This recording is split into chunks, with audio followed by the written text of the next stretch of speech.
Hey everybody, Johnny Stewart here. Hope everybody's doing well. Hope you can all hear me okay.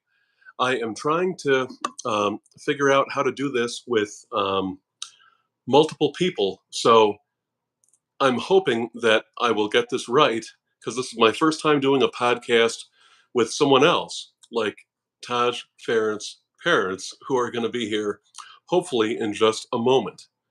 So I hope everybody's having a great time. Oh, and here we go. They want to add, and here we go.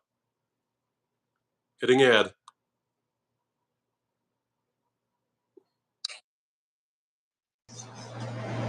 Hey, Brandon. How are you, mate? Hey, can you hear me okay? Yeah, I've got you.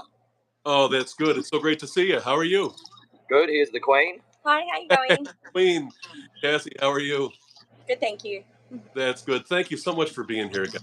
I really appreciate it. Oh, it's our honour. It's like you've been so good to Taj from day dot, and you've always been really fair. He gets asked a lot of hard questions, but I think every time Taj gets with you, he doesn't have to answer the same question of oh, what got you into guitar, or what was it like playing with Santana? He's been asked those questions so many times that it gets a bit monotonous. So listening to some of the musical stuff, how you were talking about techniques that he has and the way that he sort of his vibrato is different to other people. You've already asked him pretty genuine questions that he gets really excited for. So yeah, it just sort of made sense for us that if you wanted to sort of pick our brain, because I know you and I talk a little bit outside of the live stream stuff. And yeah, it's just our chance to sort of let you ask us any questions, because I know you've sort of asked me a few times about the behind the scenes of Taj's world, and you've seen a lot of it yourself. Behind the scenes, yourself and your wife. So it's sure. yeah, we just were happy to answer any questions you had. So, and we're grateful to be here. No, and I'm so grateful that you're doing this, and I know that everybody watching and who's going to watch this, there are a few fans, huge fans of Taj, who are busy right now, who can't hear from live, but I know somebody watching later. So we're also grateful that you're doing this. Oh, for sure, absolutely. No, and so I want to tell you, to speak for just a second about what you said a moment ago. I know why Taj plays, because he has a passion that a few of us have, and Taj is one of the very even fewer people out there, even than me, who spend their entire life just focused entirely on fulfilling that passion and doing what they love so much, and sharing music and joy, and just, that oh, music is, I think, one of the you know most joyous and beautiful art forms, and I think it can make people feel sad for a moment, and then that catharsis kicks in, where suddenly we're saying, oh, I feel better now because somebody else is experiencing something worse than me, like some of those old blues songs and all that stuff. And then all when you're happy, I mean, the blues and rock celebrate that too. And that's what's always drawn blues and blues rock. And Taj, when I've talked to you, he really seems to have that kind of passion for it. It's just cool. It was sort of really AC/DC and that sort of stuff early on, in the first sort of 3 to 4 months of him holding a guitar. He'd just been to the concert and it was real passionate. But, we started getting home and playing around with other artists, didn't we? Who did he gravitate to, do you reckon, straight after Angus? Was it more Gary or Gary Steve? Moore. I think Gary Moore yeah, was Gary Moore. because he heard Still Got the Blues, wasn't it? Yes, Still Got the Blues. Yeah. And then he played the Loner first. I'm pretty sure Gary's song. Yeah, he played the Loner. I think the Loner was the first one because he didn't have to worry about vocals or anything like that. So it was just really cool for him just to play an instrumental. I think he was gravitating to that. And he sort of just went down the rabbit hole like a lot of us do, I guess. Like a lot of us do, yeah. It's, when I was, around Taj's age, and I was probably 11 or 12 the first time I heard Danny Gatton, and the first time I heard Stevie Ray Vaughan.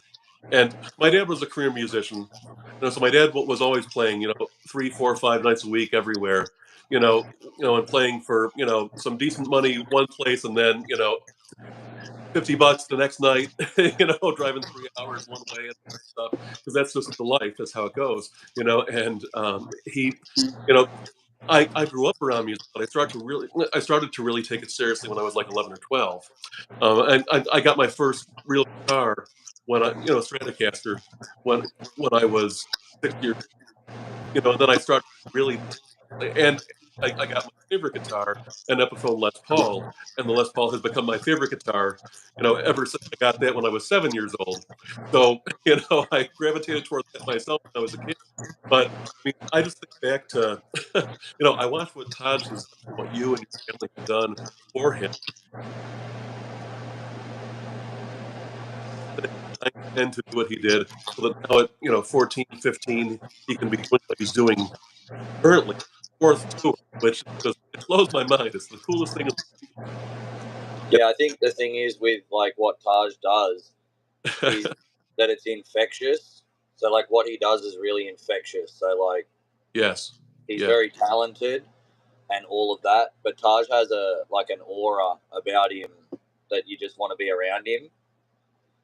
Like, Yep. if that makes sense, he kind of has this, doesn't he? Like, he Yeah. kind of like, he makes people like, they're drawn to him, even if he's not playing and he's just talking about music, or he's talking passionately about like a vintage guitar that he owns and how many shows he had to save to buy it, or, someone might have gifted him one of those beautiful instruments, because he's been gifted plenty of beautiful, beautiful instruments, by some amazing people, and we're very grateful for that, because my wife and I work really hard to help him on his journey, and my daughter. But sometimes, as a parent, there's a limit to what you can give.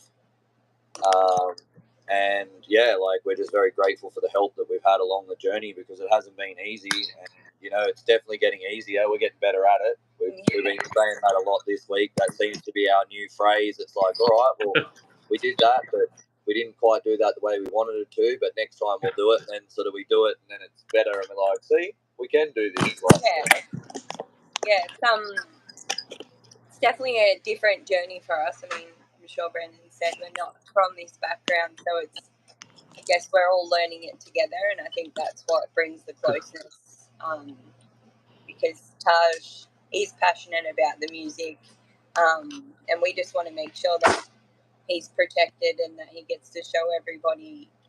And you can tell that he's still a teenager, because he just walks straight past us, slams the door behind him in the front of the tour bus, as if we're not doing anything.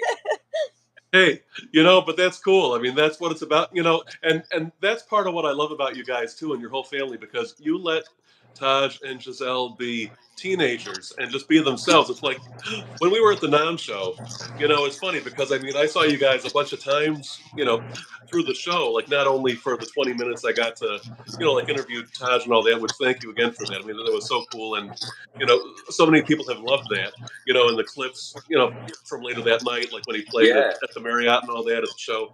But you were Marriott was special, wasn't it? My wife, and it's nothing against anybody else out there, because I mean there might be a couple people watching who I also recorded that weekend and met that weekend and stuff, but I mean, my wife Dana, who is a huge music aficionado, even though she doesn't play or anything, but she's a huge music lover. I mean, she, about 3 minutes into Taj's first set, you can probably hear, first song rather, you can probably hear her saying in the mic that I'm trying to like hold above the whole crowd so I can get decent audio, which probably wasn't great, but this is the best thing we've heard all weekend. And I'm like, that's great, but I'm trying to record this. But that's cool. That's fine, because I mean, she's so no. I mean, she she can say whatever she wants, and she does. And she's bought me a couple of these gorgeous guitars that are back here behind me too. And and a couple others that are off camera too. So I mean, I've got the most wonderful. I've got to say, I'm blessed to have the most wonderful girl on the planet with me all the time, and I mean That's that. awesome. And she Yeah. was so happy to meet you guys the next day and stuff too, and just hang out on Sunday morning and talk for a while. Thank you for all the time you spend with us, because that really means a lot. That truly Yeah, means but a lot. this industry is like really competitive, and we don't play into that. So like we don't play into that at all. So like as you can see, like when we're walking around NAM, you got like some people that have the big entourages with them, and it's a whole thing where like we're just rolling through, taking photos with people, saying hi. Like you don't have to like looking at all the new products. Yeah, like we love hanging out and just everything. like being part of NAM, just normal, like just being normal people at NAM. You know what I mean? So it's like there's so much hype around Taj, especially with as like you were physically there, like the brand endorsements and people wanting to work with him. Like I'm standing there and I'm having like 100 business cards thrown at me while I'm trying to have a conversation with you, like But it's true. That's it's true. not that Yeah. it's not that I'm not ungrateful, but I do definitely try to use NAM as like my little bit of a holiday. There's Taj again. Have a little bit of a holiday in amongst the business sort of trip, and that's a really fun time of year for me because I love to watch the kids. It's like they're Disneyland. They're two kids that love all things music, so they get to go in there, and it's like me just letting them loose in the Wonka factory, like you know what I mean. It's just like they don't know where to go and what to do, and my wife's running that way with Jezel, or I'm heading that way with Jezel to look at drums, and then Taj is running that way to look at guitars and talk to amp builders and. So, but that's what it's all about, and I think if you put too much of like the business aspect on this, like we've got the business side of things on lock. Like those kids will never ever need for anything. Like my wife is so meticulous with everything that she does when it comes to like getting the visas to move here, to live here, to have all of the correct attorneys in place, and Taj's royalties and his trust fund. He's got a club that he's just investing into now. I want to talk to you more about that too. That's really cool. Yeah, but yeah, we'll get there. Yeah. in Springfield, Missouri, and then he's got a goal he wants to buy. He's found an acreage that he likes in Springfield near the club, and Springfield being right in the middle of Australia, right in the middle of the USA. Near much in the middle. It's kind of like 8 hours there, 6 hours there, 10 hours there. It's kind of really central. So us having the club there kind of makes sense to have like an acreage there where we can like store the buses and just have like downtime. So he's looking at 14 acres at the moment down on the river, and he's got a little bit left to save for his deposit. Yeah. We won't let him spend the money he's got just on a deposit because it's the whole purpose of being able to pay the mortgage as well. So he doesn't realise. He goes, "Oh, I've got enough for the deposit now." I'm like, "Yeah, but you don't have enough to pay the weekly, like the monthly repayment. So it's like you need to have a little bit more than what you've got, and then you can go into it comfortably and not have to worry." So just learning things like that, and he's becoming quite the little businessman. He collects a lot of vintage guitars. As you know, he's got more than most people we know. He has more than me, and that's saying a lot. So yeah, so he's actually sat down with my wife and I, and he's going to start clearing out some, like not a lot, but he's got a few that he's interested in maybe putting up for sale. be in touch with me, please. Please don't forget about me. Don't forget about me. When it's time, don't forget about me. Yeah, no, you want to slice the Taj history, man? We can make that happen for you. But I do. It's like prying. It's like trying to pry it out of his hands with a crowbar. He's just. Yeah, he likes. Oh, I want to. So he goes, I want to sell some so I can get a better one, and then he's like, you say, well, okay, well, which ones would you like to get rid of? And then he's like, no, I can't get rid of that one because I can't get rid of this one because he's like a hoarder. He's got an excuse for every guitar. So like he's got like this old. Yeah, he's got like this old Ibanez Prestige, which is just like an old, maybe like $800 to $1,000, maybe $1,200. Like it's the mid-90s. It might have gone up a little bit in value, but I wouldn't say it's not like custom shop Les Paul type stuff or an original Telecaster type money. But it's still like but it's the kind of the lower of what he has in his collection value wise. And I was saying to him, all right, well let's just start with the one we think we might be able to pry out of his hands first. So we sit down with him and I'm like, okay, Taj, what about this one? And he's like, oh, yeah, but remember that day when I did this and then I did that on that guitar? I'm like, yeah, but it's not really like a significant part of your career where it's like that.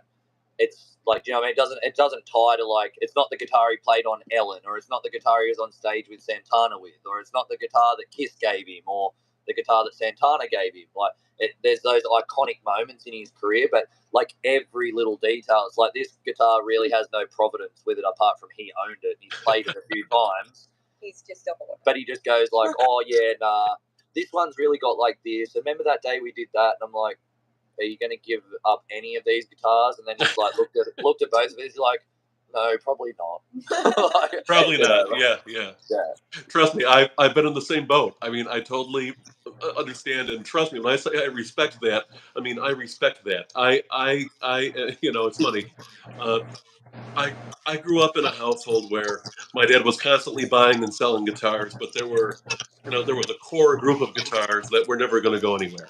You know, and it's because of, and it's not necessarily because of monetary value.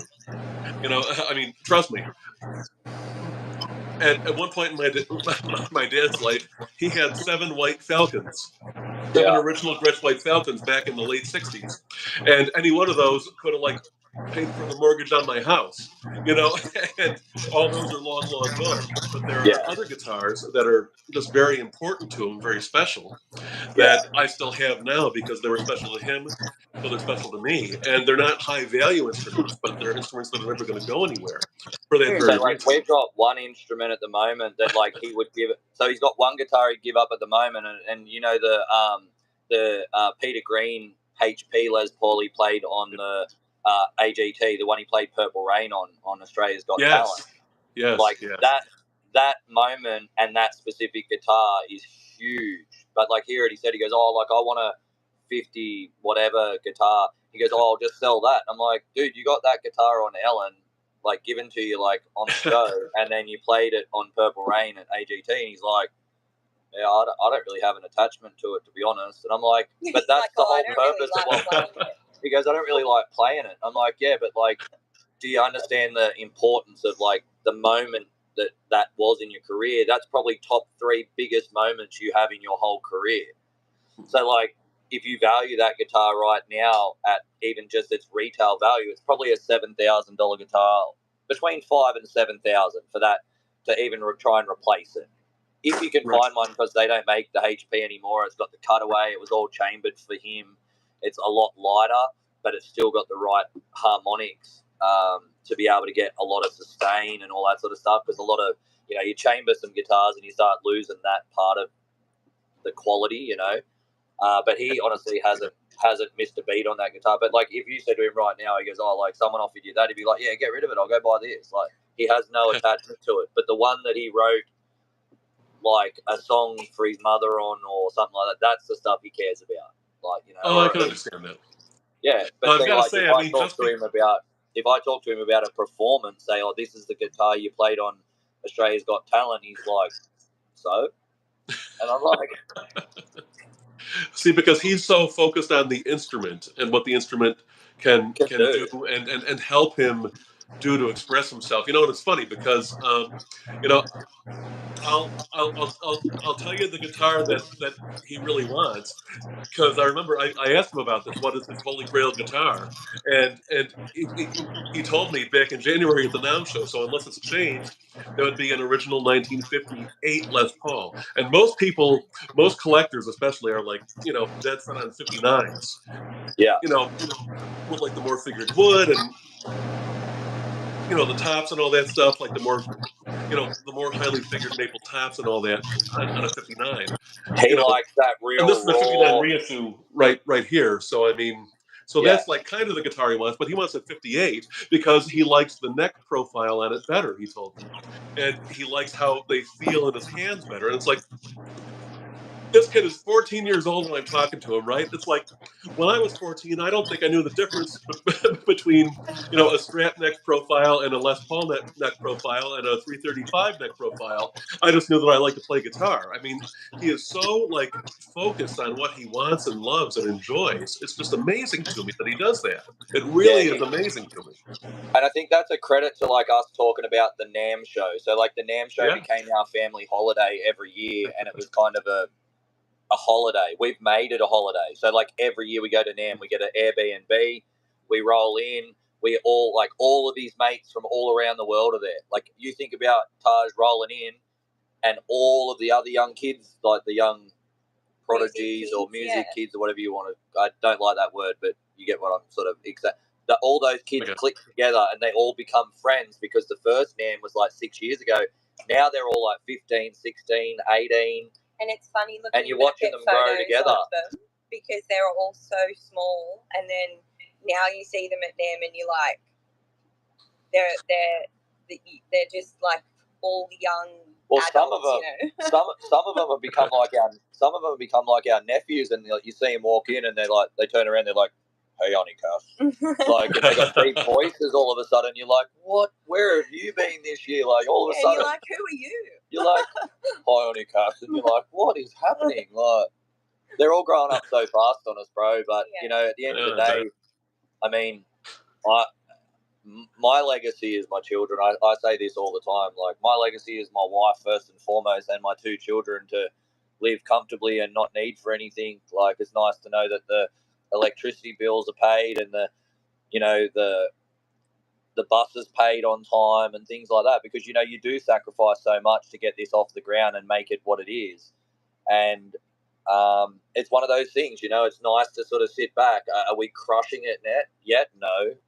But are we worried about if the bus breaks down, we can't afford to fix it? No.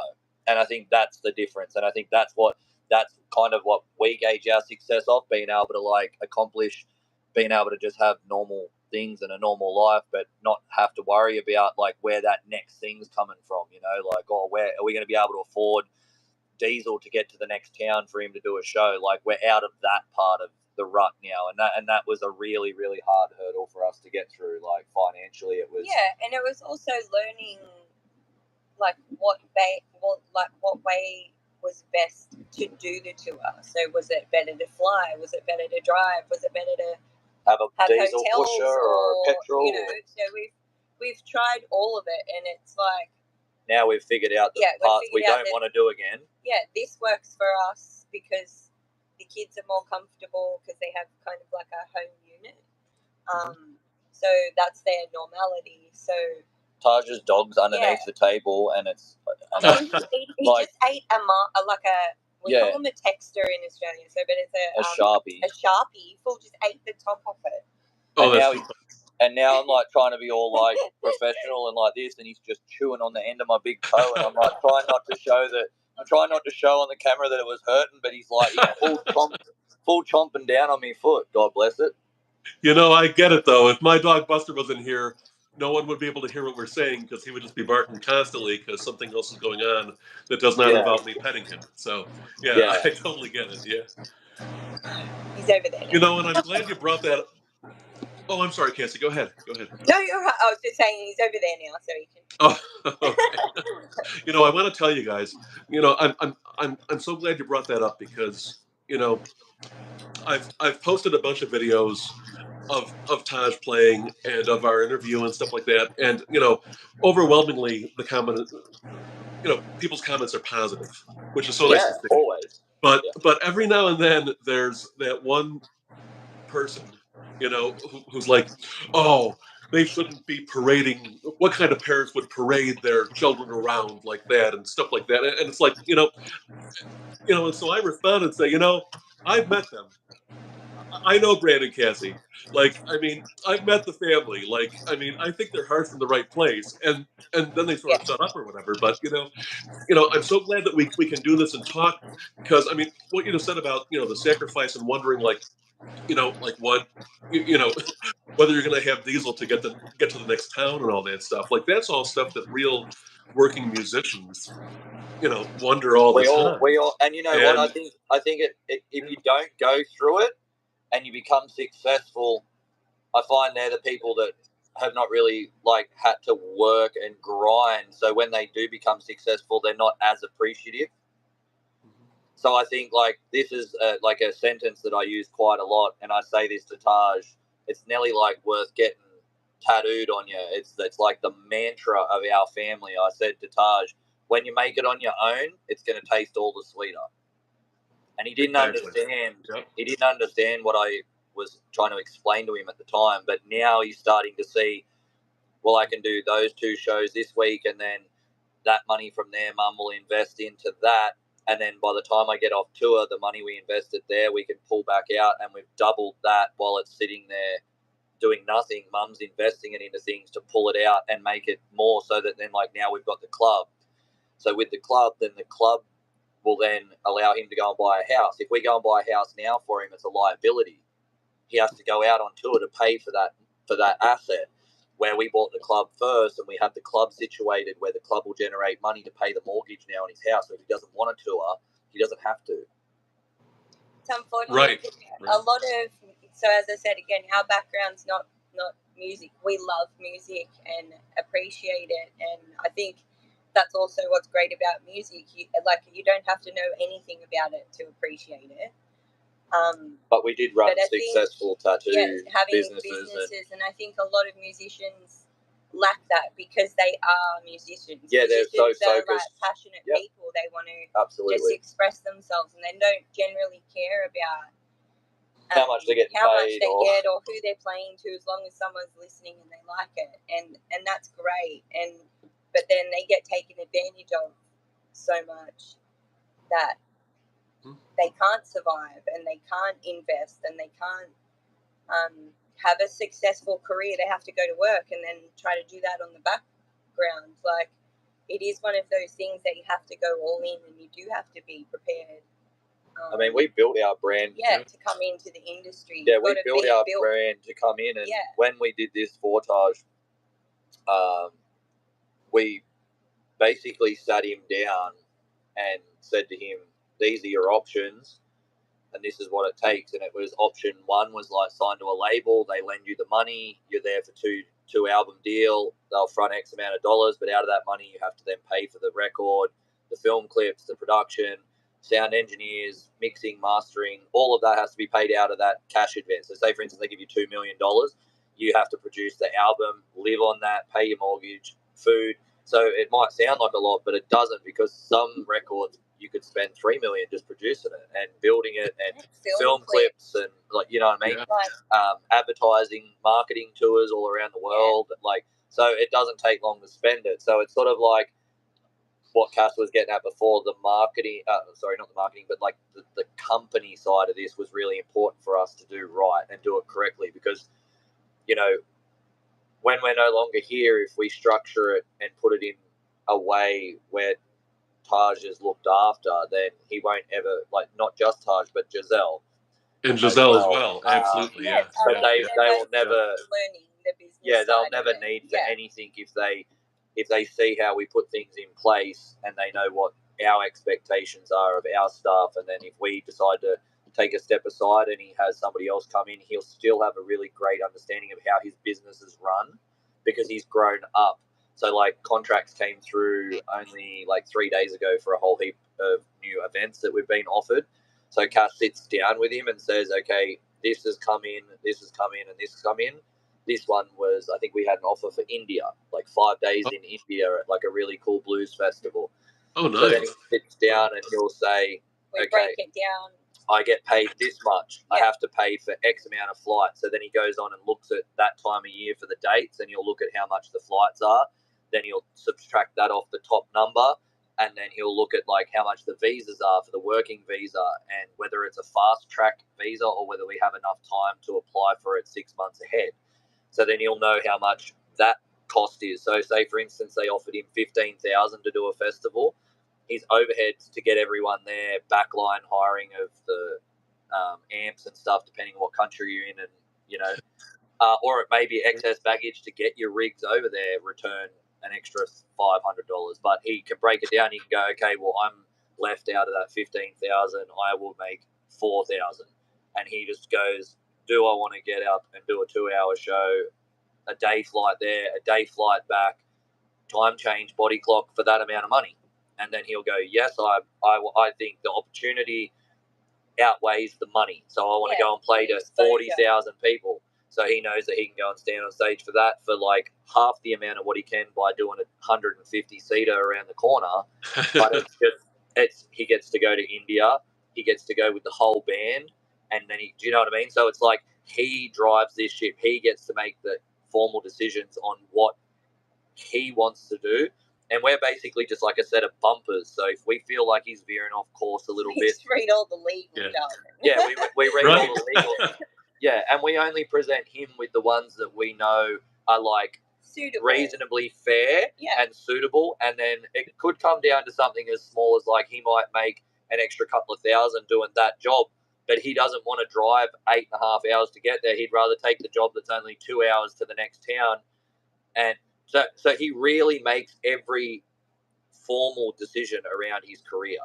And I think that's probably one of the most important things. There was actually something that, so we've been like that from the beginning with the kids, like with anything that they do.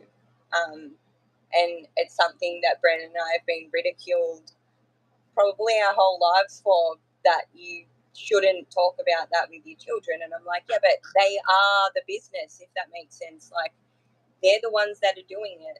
Like we're not up on stage. We're not up on stage performing. They have to know what's going on. Like, yeah, so like he has to know what he's committing to as well. And it's like, we don't want to have a decision and say like, hey, do you want to, like AGT, like USA, like the USA one hit me after we done the Australian one, and they're like, da da da da da. Would you like to do this? Yeah, you told me about that at the NAM show actually. Sunday morning you talked about that. I remember. Yeah. So like, and Taj was like, I'm good, thank you.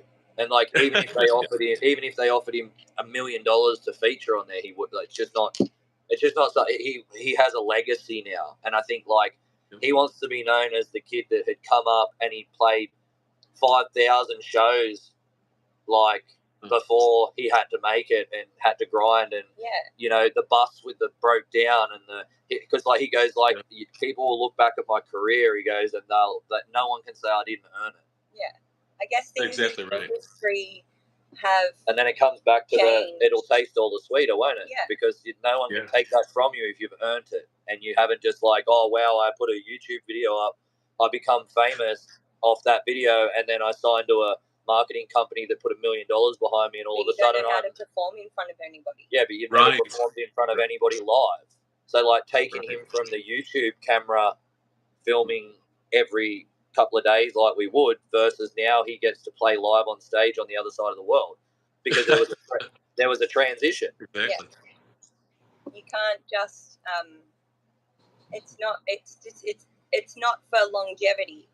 And if you really look at how all the other big people in the industry that are still known by everybody now, AC/DC, Stevie Ray Vaughan, just two for an example, they did exactly what we're doing in Taj. They went round and built their following before they even had an album to release. Like, it was, they were doing the hard work and getting their names out there. And I think, unfortunately, because of social media, yes, it's great because other people on the other side of the world can know who you are. However, it still doesn't create that following that those people had because they were out there performing in front of them. Then they became the following, the ones that will follow them to every show. And I think that's the important part. And I think that part has been missing from the industry. Like, we've got fans. Time. We got fans that turned up to the show in Florida last night. I've already seen them 8 or 9 times this year. Oh, cool. Yeah. Oh, that's so cool. And it's cool to see, like, that. And like, some of them live in California, some live in New York, some are living in Ohio. You know, like, it's Wisconsin. And they're down Wisconsin. Like, it's just amazing. And Tucson, Arizona too. Tucson, Arizona. Which we have 2 nights at the Rhythm Room, so hopefully you and the family get to come to that one. We are looking forward to it. Yes, we're going to do everything we can to get up there in Phoenix. You're lucky.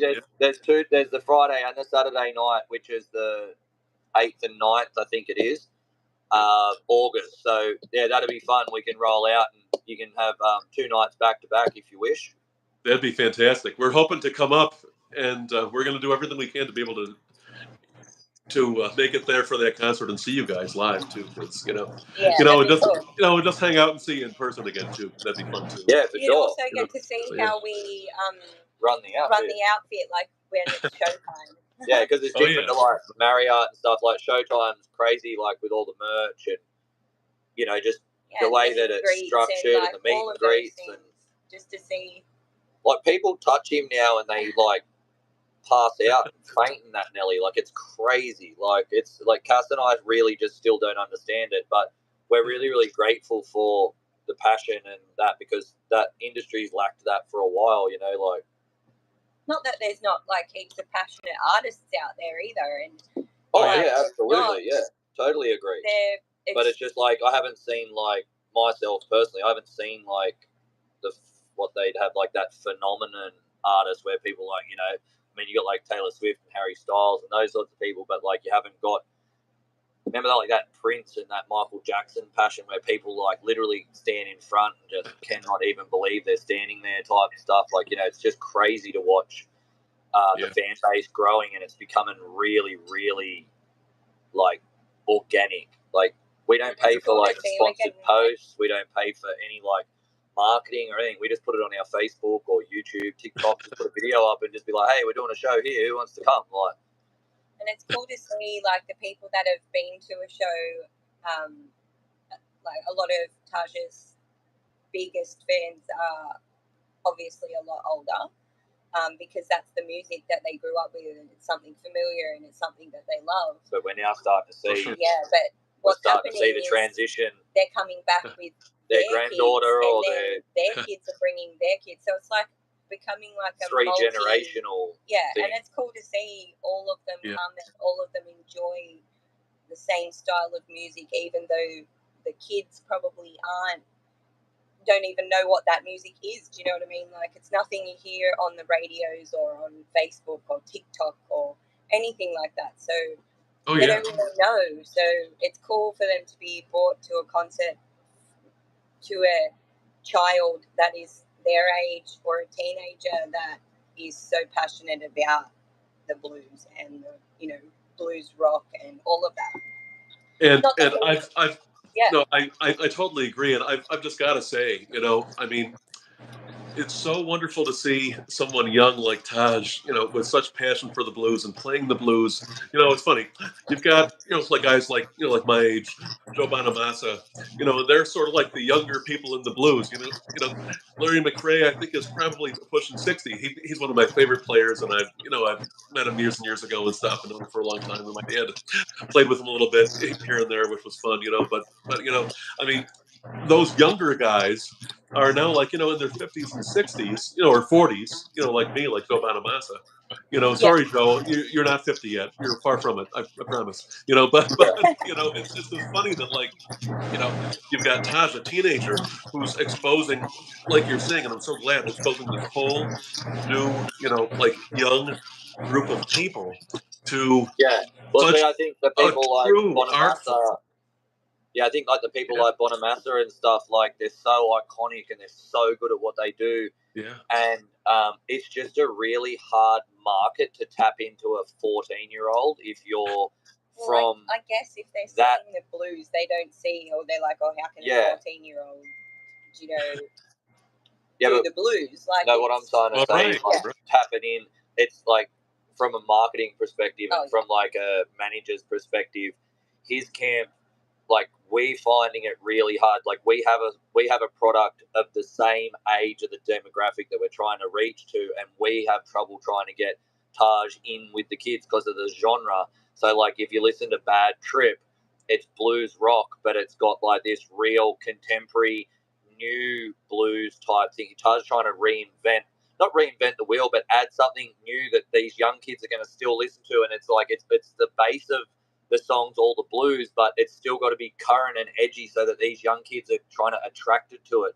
So we're trying, like we've got 13 new tracks ready for the album, and it's like they're all so different, but they're all blues structured and blues based, and everything that he's written is all around the blues and everything, but like he's trying to add something new or try and be innovative. Like, Eddie Van Halen had the tapping and all that. Everyone tried something different at some stage in their career. And I think that's the thing, the process that he's going through at the moment. He's trying to find, like you see these rappers crossing over to country and it's like a crossover. Right, yeah. Yeah. So it's like Taj is trying to do the same, like keep the blues, but bring some other aspect to it to make it appealing to the kids, so that we get more of it. And it's not an easy nut to crack, I can tell you. Sorry, I was just reading some of the comments in the bottom there. You know, it really is, you know, such an interesting thing too, because, you know, I'm glad you brought that up as well, because, you know, the blues is, you know, like a true, you know, just authentic art form that you just feel inside. You hear it and you feel it. But then, you know, you how can I put it? You know, it's an evolving art form. The blues, I think, is an evolving art form. It's not, you know, you've got some people who say, you know, you have to stay traditional and you have to stay, you know, true to Well, the song and all we that. But tried that. We you tried that with yeah, Crossroads. Crossroads was strictly like Crossroads was strictly him tipping his hat to Stevie Ray. Like, right. Yeah, you know what I mean? Like it was perfect. Same with House Always Wins. It was like structurally like blues rock. yeah, But then you've got these obscure tracks like the new one 2x2, which we just put on pre-save. It's out on the 24th of this month. That's called 2x2, and it's very like him tipping his hat to Lenny Kravitz, like that. right, Are you right. Yeah. going to go my way type vibe? You know what I mean? It's that main hook that you hear over and over. It's like, like, you know, you hear it and you're like, oh, it's Lenny Kravitz, like, you know what I mean? And it just gets stuck in your head. So that was like that one, and then he's written another one called like Freight Train, and then Freight Train, I would say, is probably his most obscure track off the blues beaten path, but still very blues orientated. But it's the one he's really pushed the boundary the most with, because the structure of the song, if you think about what happens with a train, is when it builds up speed. So the tempo starts at like 85 or 90 and it finishes on like 130 or 120. Oh, that's so cool. So like the first verse is set to that, and then the pre-chorus kicks in, and then it's up another 10 BPM, and then from there it's another 5, and then another 5, then another 10, and then it just keeps elevating. By the end of it, it's like this craziness, and then it just goes bang and cuts off. And it's like you just go like at the end of it, you're like, what is happening? Like, you know, Sort of like a freight train, like hit a brick wall or something like that, I guess. Right? Absolutely, yeah, absolutely. And it's like he's really, really thinking about his music and how he's approaching to put it out. But the best song I've heard him write so far is the one he wrote for his mother, and it's called "Mama Raised a Man," and Cool. It's such a beautiful song. I'd say it'll be his Parisian Walkways. That's like it's his Parisian Walkways. I think that's kind of what we're dealing with that. I think that track is going to be huge for Taj. I think, you know, I don't know whether it'll be his breakout song, because the breakout song is going to be something a little bit more commercial. But I think there'll be a song in his career that everyone will ask him to play for the rest of his life. I think "Mama Raised a Man" is that song. I think it's. Well, I think he will for me. Yeah. Well, so it's got to be the best because he wrote it for his mom. Exactly. Yeah, but I just think the process and the way that it came about, and it was really cool because the story behind everything was basically like, you know, Mum taught me to dream and not give up, and it's okay to be different and have, like, you know, dreadlocks and not like sport. You know, like, she gave him all this advice, and then the last line in there, he goes, "Now I'm proud to say that Mama raised a man." Like, you know, and that he is a young man now. Like, he's coming out of the transition of being the young fella and the baby on stage to now he's got like young kids out there like Saxon Weiss. I think he's like 12. Crazy cool little player. Great kid. Comes from a great family. Like, we brought them up to the Nevada show and Taj shared the stage with him, and like we just sort of watched Taj stand back, just like Carlos did when Taj had that opportunity. It's funny though, because there's only like 3 years in between them, and he's like, "Please welcome this young gentleman to the stage," and I'm like, "Oh, that's so cool." But it's like he's such a veteran. He's been doing this for nearly 8 years now. So it's like for him, it's not here nor there. It's another day at the office. Because he also has been on the other side of the foot, where he's been he's asked to come up and just get the experience with someone on their show, and they've said no. So I think like that's also disheartening to other kids that are just genuine. Like, well, you know what? It's a funny lot though. of I want to. Sorry, I just want to say No, you're one right. thing about that in particular because I've had that happen. Where when I was younger, especially, and even when I'm older, because I play, but I'm not a prodigy, and I'm certainly no spectacular player by any stretch.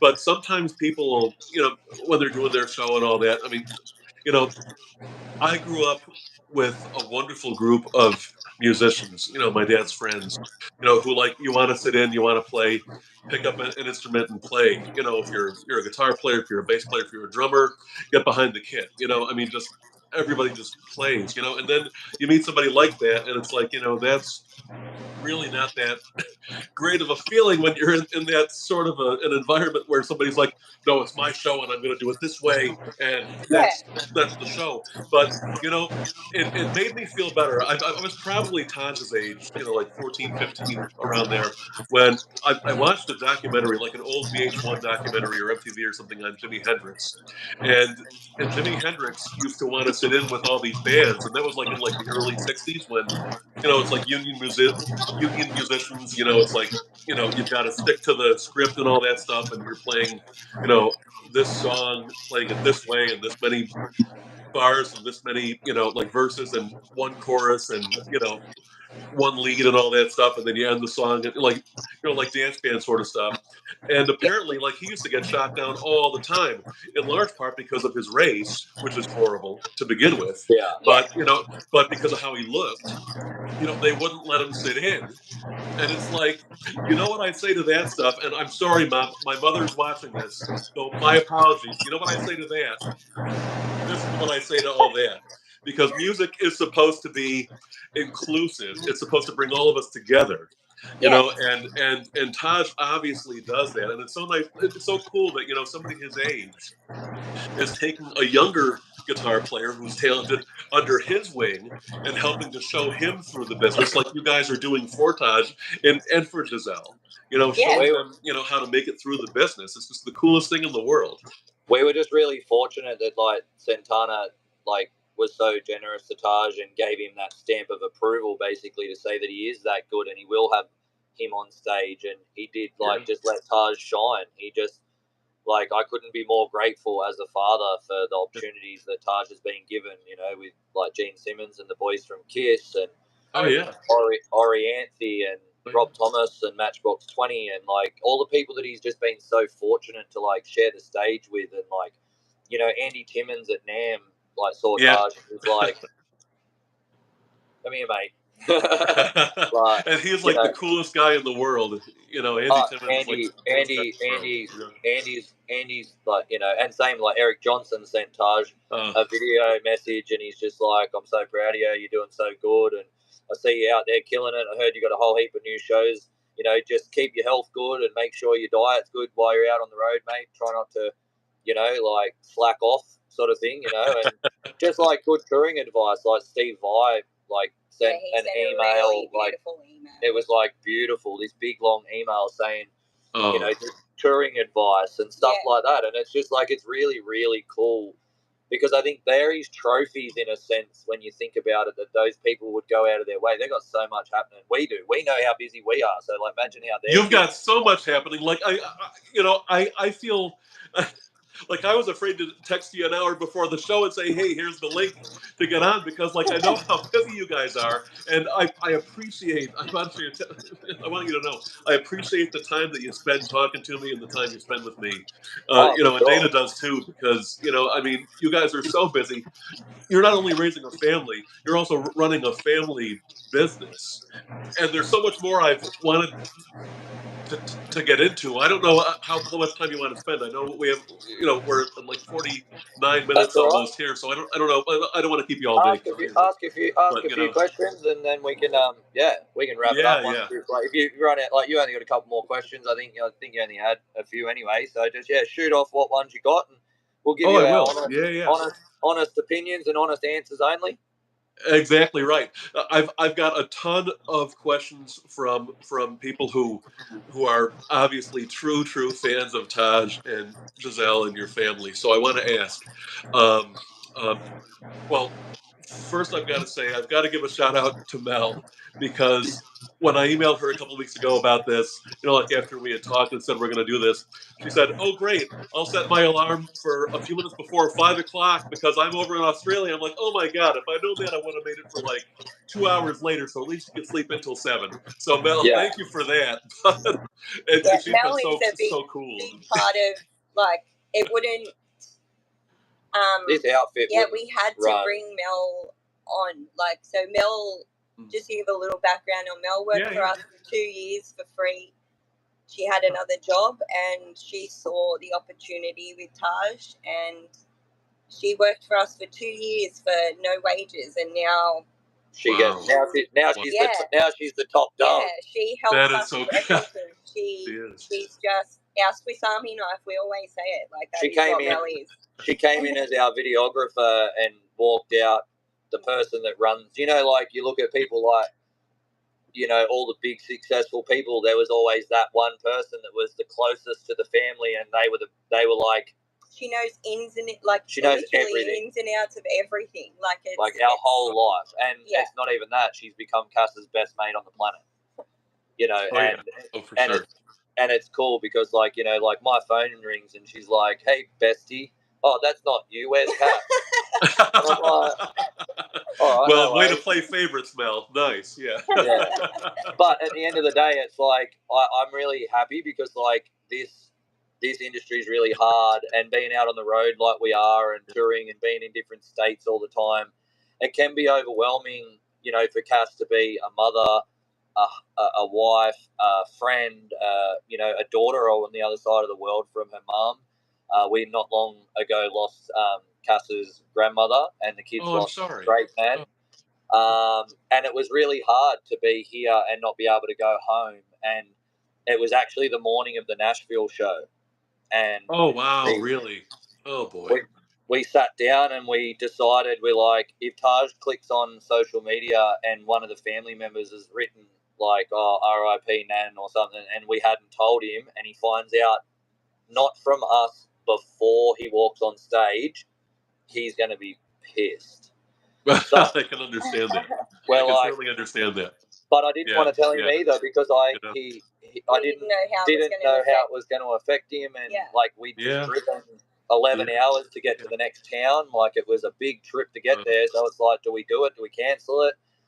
So we sat him down and we told him, and he was just like, he had his moment and was really upset, and he was really quiet. And it got to like 3 PM, and I'm like, right, I need the decision. You're on stage at 9. It gives me 6 hours to cancel the event and say that we've lost a loved one, and they will understand. Keep your tickets. We'll come back and do it later in the year.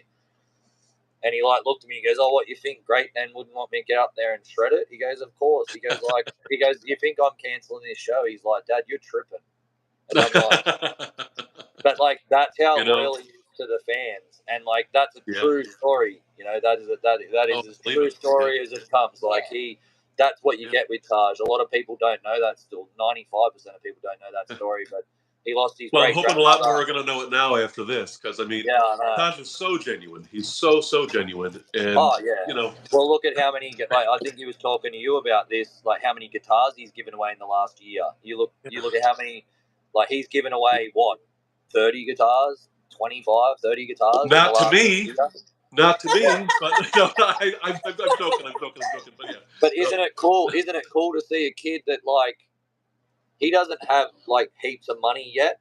Like I think you and I both know at some stage in his life he'll never spend what he makes. Like I'm sure. Definitely the hope. Yeah. Like I think at some stage in his career, well, look, let's put it this way: he's not going to have to worry about like doing like a shelf packing job at Walmart or something. I think Taj is pretty comfortable. I think he's pretty well covered on what he's going to do for his career. Right. And he's going to live quite comfortably. But yeah, I think at the end of the day, what you get is what you get with Taj. Like he's out there still buying guitars to give away. Like there was a young boy that came to the show last night. Taj is like on the merch stand, comes out the back of the green room, grabs one of his fedoras, grabs a shirt, like a bag of stickers, heaps of like the guitar picks, set of strings that he'd just taken off his guitar and rolled them up and put them in like a plastic bag. He's like, they're the strings I used on the last show, and just like a whole little like merch pack, and like packed the bag, and like he picked the little fella up and he's walking around the venue with him, showing him like all the seating, and was like showing him like the building, like the infrastructure of like, you know, it was like one of those beautiful old buildings like the Capitol Theatre in Clearwater, like all the old, sure.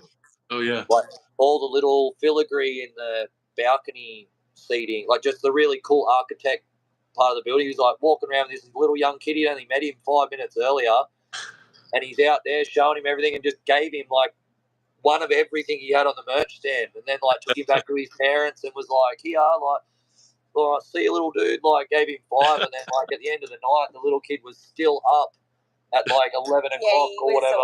He's like the whole show. eyes like wide open, and he was so excited to meet Taj. And then Taj gave him the pick that he played with, like on the stage and that. It was cool, but I think that's cool. But that's what you get with Taj. Like that's what really matters to him. Like that's really what matters. That's why he does this. Like he really does this because he loves it. Oh, I bet. And you can really, really tell. So I don't want to get off that topic because I love that topic. And we could talk for hours and hours about that. But I've got a few questions I've got to ask. And Anthony Morelli has messaged me on YouTube, messaged again here, commented here, and also my mom even sent me a text message just now and said someone named Anthony Morelli really wants to know the answer to this question. So I've got to ask, when is Taj going to be playing in New Jersey? Because Anthony is in New Jersey apparently and really wants to see him play. We have New York City on offer at the moment. We just announced tickets for that. It'll be at the City Winery. I know it's not too far from there. I think it's like your closest shot you're going to get to seeing Taj. Yeah, it's across the river. I used to live in New York, so it's right across the river. So, okay. Beautiful. So, yeah, that's the best I can offer. So we'll be at the City Winery in New York City in the next 2 months. Like in the next 8 weeks, we'll be there for that one. Nelly sold out, though. We have Irene Blackman, which is Carlos Santana's wife, Cindy Blackman Santana. One of her family members, one of the best vocalists you'll ever hear. That one's in New York City. She done all the backing vocals on Taj's latest songs. So we're going to have her come out and perform live in her hometown. We've got Manny Carbo. He was on The Voice. Really good guy. Another great gentleman that does music. And I think Taj has been talking with Brandin Niedermeyer, like young Taz. He's from New York as well. So like that show in particular is going to have 3 guests, which we've never had 3 guests. But I think that's what we've been talking about. It's like everyone has their place, and it's like Taj will share the stage with anyone. Like first time he's ever played in New York, he could realistically be like, oh, I don't want to share the stage. Like I want to make my impact and just come back and sell it out 2 shows in a row next time, you know, and like build his brand. But like he doesn't care about that. He cares about what he's going to get to do, and he's like, Irene's going to be dropping vocals on my. Oh, I can't wait. Like Bad Trip's going to sound even more like my album, like because that's his whole plan. He wants the live show. That's the one thing that he's really hard on himself over is he wants to sound like the videos, exactly like the live. Like he doesn't want someone to go, oh, have you heard Bad Trip? And it's so overproduced to the point where it's like doesn't even sound like the person. Like that's the one thing he works on every day. You know, and that is so cool to know because like one of the biggest things that I've always really loved and appreciated growing up is you know when you hear an album and it's like you're there live. You know, because I love seeing live shows. I love just the energy. There's no better energy, I think, as when you've got a crowd of people around you who are all into it with you and experiencing it with you, and trying to get that on a recording can be really tough sometimes. And so, you know, and that's, you know, it's not just equipment and, you know, like what mics you're using and what amplifiers, you know, and what cables. The best video that I've whether you're using Megami cables for everything or whatever you're using on stage or whatever else, you know, I mean, I think the so best video that I ever got tone wise and all that was I had a GoPro Hero 8 on a little tripod thing, when he was with Santana, and I was standing right up the front, but I was in between the two fold-back monitors right in the middle. So I wasn't getting bled out, and I must have found the sweetest spot because, like, you watch that Santana video, that was captured on a GoPro 8 with no microphones, nothing, literally just me holding the little square thing like that up the front, and I just used the audio that it come with. That's so Like, funny. That is great audio. You did find the sweet spot because, you that can is find great the audio. sweet spot. But I think, then we're at Blues Fest at Byron only a few weeks ago. He played to like 22,000 people or something like that, and it was like ridiculous, like absolutely ridiculous. There was no way you were getting any good audio because, like, as soon as he do like one of those big bends or hold the sustain and he's doing that, people are like screaming, or you can hear him going, "Oh man, did you see that?" So like you can never get a clear run at somewhere like that. But that's too funny. We're getting better at it though each day. Like I've even got one of these like proper podcast mic things and that. Nice. Yeah. And Justin goes to me, "Oh, do you want me to set it all up?" I'm like, "What for?" It's like we're just chilling, we're chatting. It would have just picked up the air conditioning. Yeah, probably would have been so sensitive that it picked up the air conditioner going in the background and the generator going in the bus. Like, I know the feeling. Trust me, I've been there. I mean, let me not go off on that tangent because I want to. So many people have asked really cool questions, and so I want to make sure that let's get it. Let's get it. I can get to those because it's not about me. It's about you guys.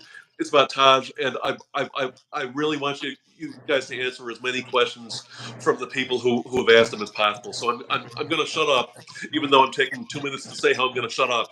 But I'm going to shut up and just ask their questions from here on out for the rest of the time. First, I've got to say, Suzette. And Suzette, I can't pronounce your last name. I'm sorry. Bavier, Bavier, Bavier, possibly. But Suzette is like one of Taj's and your whole family's like biggest fans. And she comments on all the videos. She's commented on this a bunch right here during our live stream over the last hour. She says, "Happy birthday, Cassandra Farrant." First of all, is it your birthday soon? No, it was the other day, but it was just before, just after.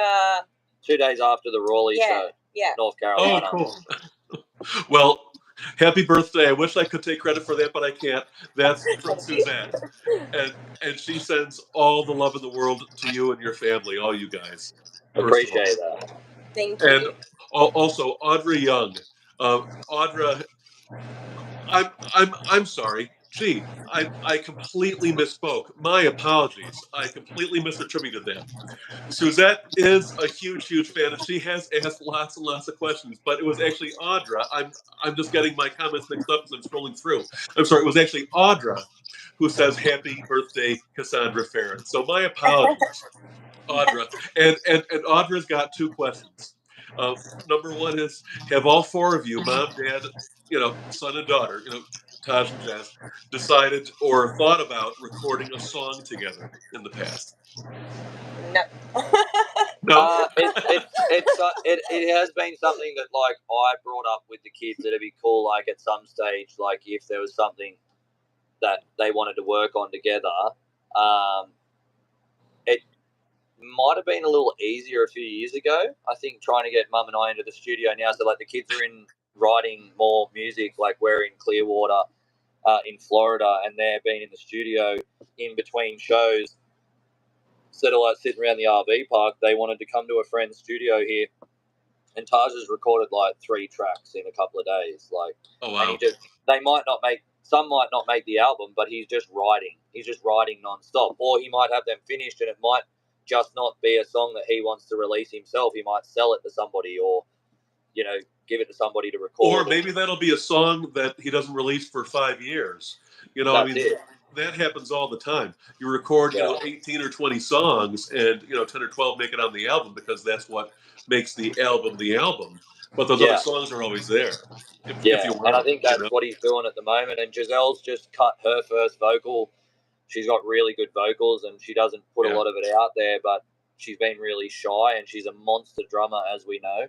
Yes. But her first vocal track's about to drop. She's in there today doing the backing vocal harmonies on her first record, and it's really cool. Like, I think really, that's really cool. important too. It's not like limiting them to just one thing. Like if they're into music, let them try all sorts everything. of stuff. Like just because she's a great drummer and she's got endorsements with drum sponsorships and stuff, that doesn't mean that she can't like release her own music and just be vocally on it. But like she played the drums obviously on her own track, so like that's cool. Right. Where Taj is now, as you know, like Crossroads, Cruise, all that. Like he plays the bass, the B3 Hammond organ, so on and so forth. Like he plays every instrument nearly on all of his records now, because then he has full creative control, which is you want to know.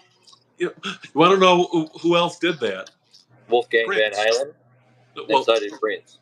Prince used to record all the stuff on his own. He had a touring band, but especially early on, he recorded every instrument himself because that was how he could create the songs that he wanted to create. And what better example of there is that than Prince of all people, obviously. You know, and that's just so cool that Taj And does it's that funny too. because Taj is the same, and like Taj always gets compared to like with his Purple Rain and that. They go, oh man, like Prince is in you a little bit. So is Stevie. So is Gary. It's like Gary passed away and he left you all his talent. Like he gets so much of that, but it's like it's really cool to see him developing now who he is. Well, absolutely right. Absolutely right. So I've got to say, I want to read a comment from Suzette, who I misquoted before, and Audra. Again, I'm sorry. I see it right in front of me here. But Audra, again, happy birthday, Cassie. That's from Audra to you. But Suzette, I love your whole family. And when can I hear Mama Raised a Man? Mama Raised a Man will be the last single release, I think, prior to the album coming out. Album has to be out August. August, okay. For Grammy nominations, we have to have it out at a certain time because, you know, if Taj is going to do what Taj does, Taj wants a Grammy. He's going for a Grammy. He's going to give it his best shot, he said. And he goes, it doesn't matter if I don't get nominated or anything. He goes, but if I know the guidelines and the contention, like, and what time of the year it has to be submitted by and da-da-da-da-da, he goes, I got something to work towards. So that was one of the focus on this album for the first release. He wanted to do that. And then if he did get nominated, it would actually make him the youngest male nominated Grammy Award winner if he won of all time. You never know. It might even be a secret track. Really? I love that. Those secret bonus tracks that you have to listen to the whole thing and then it unlocks at the end? I do. One of those. That's so cool. I'm not saying that it could be, but like that's the sort of stuff that Taj and Brandin talk about all the time. Like, and I think those things are important because no one does that anymore. That's true. Gives you a surprise track at the end. Yeah, Taj is like, how cool would it be if we had it locked and you had to play my whole album from the intro all the way through to the end of the 13th track without skipping to be able to unlock the last track. I love that. You know, it's so funny because one of my favorite bands is a band called Dr. Boogie. I grew up knowing those guys, and they put out an album back in probably like the late 90s. You know, mostly rock and roll, like 90s rock type stuff and all that. And they had like a 10 or 15-second gap at the end of their last track on their debut album. And then it goes into this like hard-hitting blues song live, like a live recording of like, it's called Every Time I See Her, I've Got New Fancy Clothes. I don't even know or Every Time I See Her, She's Got New Fancy Clothes. I don't even know the name of the song, but it's just this like cool blues song. And you're making me think of that now because that's like, for me, it's one of the best songs on the album just because nobody knows about it unless you listen straight through to the whole album, just like you're talking about. That is such an old school thing to do. Yeah. And that's just so cool. I love that. But that's the quirky. That's the quirkiness in the kid, isn't it? That's what makes Taj Taj. He, definitely an old soul. That's for sure. He's definitely running on. He's definitely running on his own life timeline. That's for sure. He doesn't. I don't feel like he's sharing any of those moments with anyone other than himself. He has these thoughts in his head, and he's like, "Yep, that's what I'm going to do." He should totally do that. So also, I've got to say, so if Dave Wolliver or Joe and Kimo Cortini, four brothers, are watching this or watch this in the future, see, I've listened to your album all the way through from start to finish, just like I told you I did way back That's when. cool. So, and I still do. I just love that album. Let me get to just a couple more questions here, hopefully, guys, too. Okay.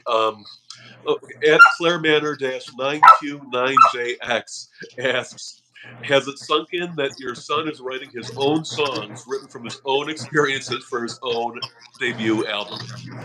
Yeah, it's he's had great producer Ken Lewis has been amazing. But it helps having someone help putting like structure together. Yes. Like Taj is an amazing player and he writes really cool stuff, but sometimes phrasing lyrics to mean the same thing. So instead of being literal, saying like I went to the, you could phrase it a certain way and it still means the exact same thing. Yeah. Oh, sure. Yeah. So Yeah, they're the little tricks. Yeah, they're the little tricks that like someone like Ken Lewis, which has won Grammys with Taylor Swift only a couple of weeks back. Yeah. Yeah. Amazing, amazing guy.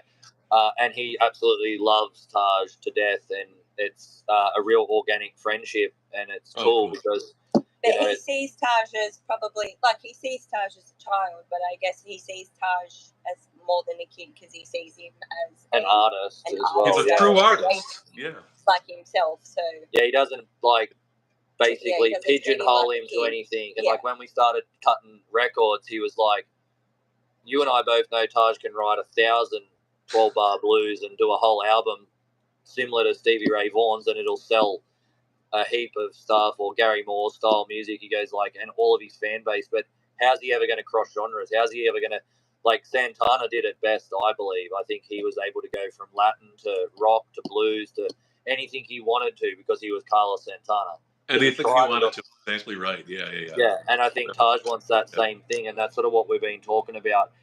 How I think some of the best artists in the world, they take the best out of the people before them and they implement all these little things to make the ultimate all well-rounded. And I think that's kind of Taj's goal. He wants to have, Gary Moore's feel and vibrato, but with Stevie Ray Vaughan's attack and swagger, with, Clapton's smoothness, and Buddy Guy's like clean BB Kingy type, real rolled back volume on one, barely picking, like quiet little stuff. He adds all that in now, and it's like when you add all of that in and you master all of it and you become one with it, it's crazy to watch the demographic or the dimensions that a guitar player can take it to, like where it's soaring and then they're on the wah pedal doing big sweeps and all that stuff, and then all of a sudden he rolls the volume back to 3 and he's just like exactly sitting on that beat, and then the whole room's like, because it's quiet now, the room's just been head exploded from the runs that he was doing and the big bends and stuff. Then all of a sudden he goes back, and then they like gives them a chance to react. You can breathe. You can breathe. Yeah. And then it's like wow, and then you can breathe, and then he can build up even more. It's funny. I learned a long time ago, the guitar does not always have to be on 10. In fact, most of the time it should not be on 10. Maybe it's on like 7.5 or 8, like for just general playing, and you dial it back, and it gets so introspective and so quiet and controlled, and it's just such a cool and impressive thing. And then for him to be able to use dynamics that way at his age, I mean, that shows just the level of mastery that he's already achieved, and it blows my mind. It makes me wonder where he's going to be, 6 months from now, a year from now, 2 years from now, because he's already achieved so much of that stuff that is just. I mean, some guys who are 60, 70, 80 years old can't really get that stuff how it should be, and it's I think it's just a matter of now him developing more Taj. So I think that it's just like Taj will probably go back to back with 2 albums. I think the first album will come out and he'll hammer it and he'll go and tour, and like his goal at the moment is just basically to stay out on the road and just keep playing to as many people as he can, and like I said, cutting his teeth. He doesn't want this given to him. Like he doesn't want to give it to him. He wants to earn it. Like he doesn't want to be that viral moment. Like he doesn't want to be a viral moment kid. That's his biggest fear. Like he literally tells my wife and I every day, be careful what you put up, because some of my videos, like AGT's had 270 million views on one video. Oh wow. Oh wow. So it's like Wow. he worries that he's going to get more of those moments, and then he's going to be known as like the viral YouTube kid. That really concerns him, because he looks at it from like a legacy point of thing. He's like, TikTok. I'm like, go to him the other day about TikTok. I'm like, oh, you know, maybe try this for TikTok. Might help this and that. And he's like, no way. Do you think Gary Moore would have done that? You think Stevie Ray would have been doing some like TikTok dance? Like, you know what I mean? Like, but that's how his mind works. Like, you know, you got people out there saying, oh, you should try this. You know, like the trends on TikTok's like, hey, did I just write the coolest song of the summer? Or like you see all these things and then they play it. Like they do all these little catchy marketing things, and I guess like it does work for a lot of people, and it does become part. But like the cheesy part of it, and you try to say to Taj, oh, do you want to try this? This is what like the TikTok, like they'll send you like a thing to try, like achievements and stuff like that. So you read them out to him and you go, oh, you know, TikTok's saying this. He's like, I'm not doing that. And I'm like, you know, because he doesn't want to be a flash in the pan. He is a true artist. You know, it's funny. Yeah. You told me a story at the NAMM show about something that you guys decided as a family to turn down, which I think you mentioned about an hour ago, like right at the beginning of this, except I don't want to say it again, like just because I don't want to. Yeah. You know, huge opportunity, huge. What most people would consider like a huge opportunity. I would go on if I could. Yeah. I mean, huge deal. You know, and you turned it down because it was going to compromise Taj as an artist, because Taj is a true artist and a musician, and so that situation he's not a flash. He's not a sideshow. You know, so it's not like, oh, look at that kid playing the guitar. It's like, no, look at that kid playing the guitar, and not to snap, but listen to what he's playing. Listen to what he's saying through his music. I mean, that's true artistry. Like he said to Cass and I the other day, he goes, you know, by Christmas this year, he goes, I want everyone to basically not be too on the, oh, he's good for a kid. He goes, like, I just want people to say I'm good. He goes, like, I've been the good kid for ages. He goes, and the prodigy and all that. He goes, and that's going to wear out. He goes, so I'm just being prepared that when I'm no longer a good kid, that I'm just good.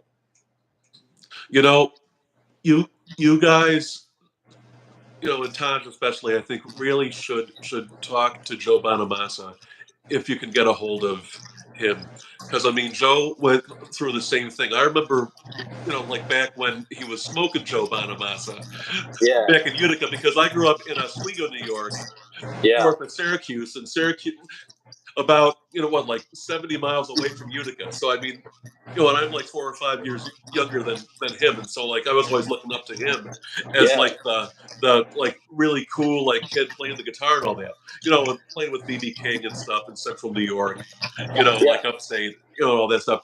But he went through the same thing, and he's built his career like after being like a child, like truly a child prodigy guitar player.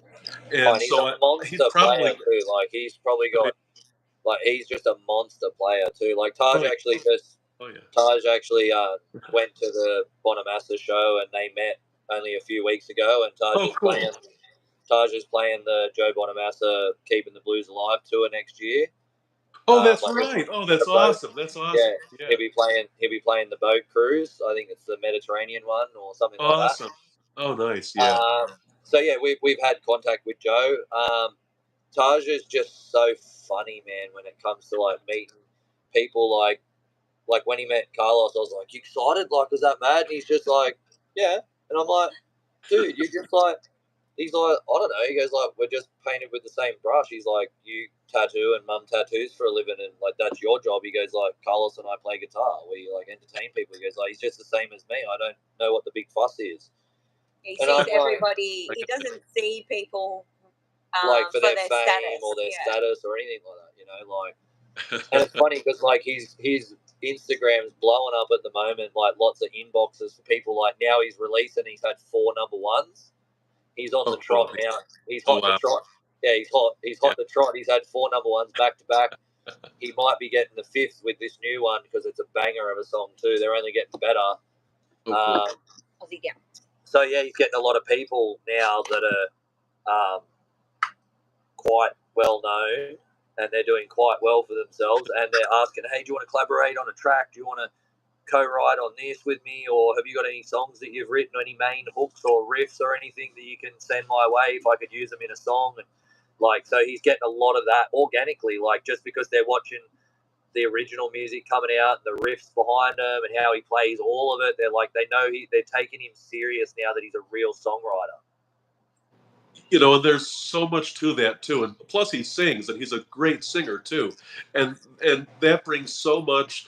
You know, you can be the best guitar player in the world unless you like fit like a very particular niche, like Steve Vai, Joe Satriani, those guys. You know, unless you're in that type, like that style of music, if you don't sing where you can, appeal to a broader audience, Yeah, you can really have a tough like, time coming up. yeah, And Todd is such a great singer, and yeah, that's so cool too. Well, he just got nominated for Best Male Vocals for the Australian Blues Association. Oh, that's awesome! So the Blues Awards are on, I think, at the end of the month. But he got nominated for 6 categories. He got best blues youth under 21. He got guitarist of the year. Obviously, that was one that I wasn't overly surprised with, but very honoured. I think out of all of the categories, it's not the one I'm definitely not surprised that he got at least nominated. Bad Trip got nominated for Song of the Year. Yeah. Oh, cool. And he also got nominated for Artist of the Year. Wow. You know, and all those are so deserved, so well deserved. Yeah. And I'm going to be watching, and I'm going to be rooting for him in every single one of those. You know, as I'm sure everybody who's watching this today is going to be doing the same, because he is deserving of just the very best of everything. You know, and your whole family is really, truly deserving of the best of everything. You've met him. You work so hard. You've met him. He's just such a good kid, and he's just he's just a really fun person to be around. And so is Jezel. Both the kids are very impressionable. So yeah, it's just super fun to be on the journey with them. Some days it's hard, some days it's not. Most of the time it's fun. But I guess it's like any job. You have a bad day. Sometimes you go to work and you do stuff you don't want to do. Everyone lives it, so it's just how you deal with it and how you get out the other side, isn't it? Yeah. And that's being a professional. Sometimes you got to keep your head down and just muddle through and power through and just do it. So if you guys don't mind, I don't want to take up too much of your time. I'll spend all the rest of the day doing this if you guys want to, but I'm sure you don't. But I've got 3 more questions I've got to ask, if it's okay with you guys. Sure. Okay. First, from my mother, I've got to ask this because my mom wanted me to ask, because when she was watching the interview from the Nam Show with me, she just said, "Oh, he's such a great kid," and that was like just a couple minutes in, and so she wants to know, now that she knows more about Jezel, does Jezel perform out and all that stuff as well? Which I think some of us watching know the answer to that. But I mean, if you can talk more about Jezel, if you would, because I mean, my mom wants to know. So Jezel does perform, so she opens pretty much all of Taj's shows.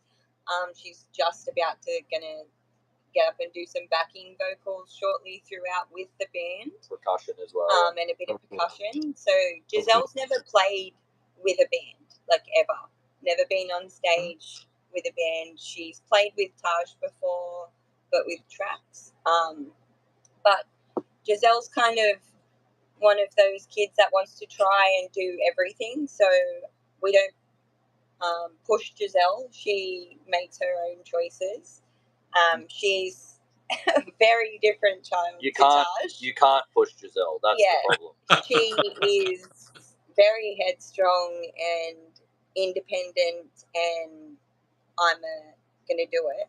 I can tell you right now, she's the perfect person to manage her brother when we're no longer doing it, because there's no one on the planet that would go to war. There's no one on the planet that would go to war more for Taj than like Cass or I. It would be her. Like, they're really, really close. and all their friends are the same. Even though Jezel's a little younger, she goes and hangs out with like the older guys and girls and fits in well. And Taj accepts her like part of it. Usually, it's like, oh, I don't want my little sister. Oh, he does like, that sometimes. They still have their typical. Yeah, sister no, and that's what I was brother, sort of getting you know. at. I mean, like they still have their stuff, but like for kids, like other kids that we know, siblings, they just won't even. No, we're Well, going for kids, out. They're No, literally on top of each other 24/7. So I guess they do cope very well together, considering. Yeah. You know, and your But whole family is such a close, you know, tight unit too, and I think that's part of the reason why Taj can be so successful and out there and doing what he does, and your whole family is so successful because of that. And I mean, Yeah. that's, you know, and frankly, and this isn't just to blow smoke or whatever.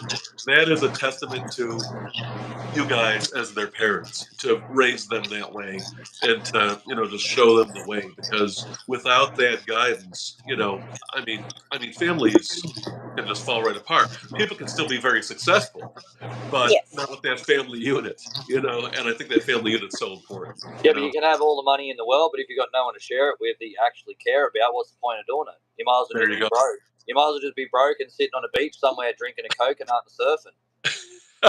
You're absolutely right. Which doesn't sound too bad some days, but I get No, it. but like you could just literally exist is what I mean. Like existing Yeah. versus like having a life ambition. Like you only get one shot at this world, and my legacy and my wife's legacy will be the children, and how like we put everything we can in place so that there's generations behind us that will have an easier life than what we had. You know, and what more can we want for our kids, and try to work for, you know, Oh yeah, for our kids. everyone I mean, always that's asks me all the what time. They're like, "Oh, what's it like having a son that's so good at guitar?" It's awesome. It's awesome. Like, oh, does it frustrate you when he picks up the guitar and like you've been trying to learn the same thing for 6 years? No. What? If there's anybody in the world that I want to be better than me, I want it to be my son. Spoken like a truly wonderful dad. My father would say the same thing, and Yeah. you know, I If lost my there's dad about anybody, 13 years ago, and I yeah. appreciate it very much. If there's anybody in this world that I want to be better than me at everything that I do, right down to like management, down to money handling, down to negotiation, down to being kind, a family man, a dad, a sibling. You know, like I try and be the best that I can be at all of those tasks and roles that I take on. And I mean, you only have to ask my nieces and nephews. Like, I'm the favorite uncle. Like, I'm that guy. Like, you're my favorite uncle. I mean, are you willing to adopt me as a nephew? Because that'd be fun. but it's like it's because I really try. Like, I really try to because we're only here once, and like once it's all over, it's all over. Like, the people that are left behind, are the ones that actually leave your legacy. They're the ones that will talk about you, that will share your story, that will like. That's what it's actually all about. And it's like my kids had like my mum's grandparents like pass away, or like my mum's parents actually, like a few years, and the kids were only 5 or 6, and like you can go to any photo in the house and they'll tell you exactly who it is, and oh, do you remember that? Like I can't even remember being 5 or 6, like really. But like my kids still every day, it's because like they're talked about, they're loved. Like they're still loved even after the fact. Like they know everything. Yeah. Even the kids that never met her, like even the kids that never met the grandparents, like on that side of the family that were born after their deaths, like they know, oh, that was Gigi. She was, a hairdresser, or she like did this, or she liked to party, or like they know all about her because we talk about it all the time. Like we talk it as a family, and like we try not to leave, their history behind. We try to at least let them know where they come from. And that resonates with me so much. I never met 3 of my 4 great grandparents, but I feel like I know them Oh yeah, because for sure. my And that was dad, obviously because your parents made it that way. my father talked about. My dad was a great storyteller. He was a great entertainer in general, but great storyteller. And I mean, he could talk about the bread and the rolls that his grandmother, my great grandmother, made and stuff. And it's like you can taste it as he's talking about it. You can like taste the rolls and just the food. Just all this stuff. But it's funny that you're bringing that up because I kind of sense that about you guys because you guys are very deep human beings. You're very deep people, and I feel like so many people don't know their extended family and like where they've come from. And I feel like I was very fortunate to feel connected to 3-4 generations before me, even though I never met those people. And I see their pictures and I hear the stories about them and all that stuff. And I've still got their pictures, even though I mean maybe a lot of them would have like ended up in the trash or something in other situations and stuff. And I've still got the boxes of like those from like 1897 and all that. Like the picture, like the very proper with the bow ties and all that stuff, and the hair's parted and all that Those stuff. ones where they always look scary. Yeah, where they always look scary. Exactly right. Looking Where if like it's on the wall, their Yeah. eyes are following you no Yeah, matter their which way eyes you are walk. You like- can see But that's like a level of commitment to like just to to family and legacy that I don't think all of us have. And it's so cool to know that you guys, and Taj and Jezel are being brought up the same way because it's just the coolest thing. I think that's the perfect example of just how deep your family connection is, which is just really nice to see. It's so nice to see. Well, if it wasn't for like my parents and Cass's parents, we wouldn't be kind of where we are now. And that's not because they physically gave birth to us or raised us and fed us, but I just mean right down to after the first tour, we went back and we spent so much money trying to get it off the ground. Like we're talking hundreds of thousands of dollars Cass and I have spent, if not probably $1 million in 7 years. Like when you work it out, like 150 grand a year, 7 years, doesn't take long. You know what I mean? I bet. Wow. But we got this off the ground, and there was times where we'd gone back to Australia after we'd done like the very first tour.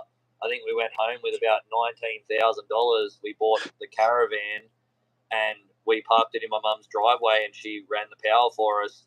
And we were prepping for the next tour. So instead of going back to rent and then get ready to go on tour and then pay rent on a place that we weren't there at, we're like, well, we just go back and stay at mum's.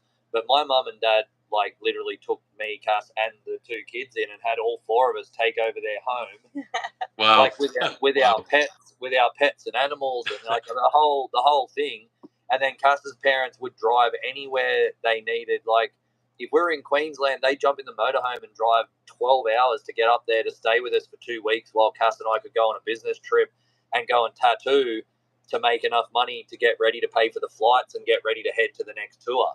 So we would go and tattoo and then put all that money. So, but it was like everything that they've all done for us is the reason kind of like why we're here now. And it's like, it will become a time where we'll be able to pay them back by going, we have financially enough money to go, we're going to put both the Cass's parents and my parents on the plane at the same time and bring them over and keep them on the road with us for like 3 months. Yeah. And let them enjoy seeing places like Italy and, you know what I mean? Like, because it's less in the US. it's like less about the money and it's more about the, like, they're not here forever. Yeah. And as long as we have a home and the business running and everyone's having a good time and there's excess money to do kind things like that, I think that's what we would love to do for our family, to be able to, I don't like just going and paying mortgages out for people and stuff. It's like that's their life. We've had to do our thing. You can do your thing. But there's no limit to what I'd spend on experiences like flying people over here or flying back there to spend a month with them and, like making sure that they're okay, you know what I mean? Like on the little things, like we still now, like we'll check in with our parents and be like, send groceries home and stuff. Like they don't need them, but like we just, like we know that, like, say my mum likes certain tea and biscuits and Tim Tams, and like you'll just do like a little online order and have a little delivery sent. And it's nice to be able to do little things like that, you know. My like, parents are never home; they're always travelling. yeah, I know. Cassie's parents. Yeah, they bought a new Winnebago They've just like retired 2 years so. ago, and they're retired. So Yeah. they're going to do multiple laps of Australia. So they're kind of on their cool. own. But it's just nice to kind of what I was getting at. It's nice to be like, you know, like we're slowly getting there, and it's going to slowly benefit everyone. Taj's money will be tied up. Taj will be well looked after. But, you know, I think it's going to be cool when we can get to a point where Taj can go, you know what, one of my best friends in Australia, I'd really love him to come over and do 3 months so I could hang out with him. What job? Yeah. What job can you give him, Dad? That'll keep him over. Do you know what I mean? Like, and that's what it's actually all about, and that's where you get the normality. That's where his normality will come from. As the finances become more, he can then go, hey, I'm going to take these two mates with me on tour. And a lot of people might go, wow, that's a waste of money. But it's really not, because the normality and the sense of normality and the experience of the trip, like, you can't take money with you in the whole, but you can take the experience of you and three mates in Italy going I think he also to something finds that it you haven't seen. hard to it's kind of hard to explain like what happens on the road and the experiences at the show. So for him, like, my it's mum had also no to get idea to what she was coming into, eh? Yeah, to get to show everybody what actually goes on, like behind the scenes, and see what goes into the shows and what happens at the shows, and then after the show. He wrote Smoke and Mirrors. Yeah, like he wrote a song called Smoke and Mirrors, and he was basically talking about how, like, you guys see me in this $500,000 heated marble floor tour bus and we're killing it, but you didn't see us stuck on the side of the road in the middle of Missouri with one wheel hanging off and the trailer all buckled and the bearings coming out of the wheel, and wow. You know, like, that's the smoke and mirrors of the Hollywood industry, isn't it? It's like one minute you're a like, it's funny, like, you go to Google and like, people always edit like Taj's Wikipedia and stuff. The other day, someone, like, we were talking to somebody about something, they go, oh, that's really good. What's it like to have a son that's like one of his fans at the show, like talking to us face to face? They're like, oh, what's it like having a millionaire for a son? And I'm like, who's got the millions? I was like, what do you mean? I'm like, I don't know. Like, ask Howard Hughes. I mean, like, yeah. But like, in one sense, like, you know, his guitar collection, if he sold everything, he would probably have a couple of million, like, with his assets of guitars and his tour bus that he owns, which was 300,000, and he's da da da da da. Do you know what I mean? So it's like, they're not wrong in a sense, but like, capital and cash flow are two different things, and they're like you've put an estimate on like what you think his net worth is, but it's like it's so far wrong, man, and it's crazy because like some people's lives just get exposed like that, and I think that's one of the hardest things in the industry. Like, people have a perception of what they read in articles or what they see, and that's, I guess, where this today came about for you. You were like, you know, I'd like for my fans to see like the actual going ons behind Taj's outfit, to get like their own informed decision on whether they want to support based on the family and the talent, or whether it's just like you just like his talent, or whether you want to do like the Osbournes. They've got such a huge home. They've got such a huge home life that is aired. But people, like, my mum loves Ozzy. That made that successful. Like, like, my mum loves Ozzy because of his marriage. She always goes, I love Ozzy, he's beautiful, he just loves Sharon to death. But and it wasn't like, oh, I love the song Crazy Train or War Pigs. Like, she doesn't know any of that. I love that he bit a head off a band on stage. Yeah. I mean, like, my mom, I'm sure, would say, I love Ozzy because of that, but that bad head off, you know? Probably not. But but it's like, my mum loves him from like watching him on the show and seeing how he was towards his wife. And to see how raw they were as a family. Because we're doing the same thing now, and we're living something very similar right now without like. Yeah, but they don't put on a front. Yeah, like they don't. Like, we're not on the television, but we air multiple videos and live videos on multiple channels every day that people follow. So we have like couple of million followers that we're airing our life to every week. And they come to the show and they feel like they know you, like in person, like they've met you and they know everything about you. And it's a little hard sometimes to get used to, but we're getting a little bit more aware of like the impact that we're having as a family on the public and what responsibility we have.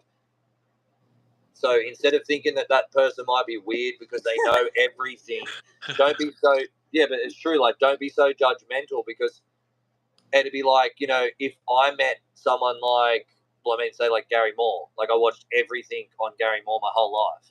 So if I'd met him, I would have felt subconsciously that I knew him. Right.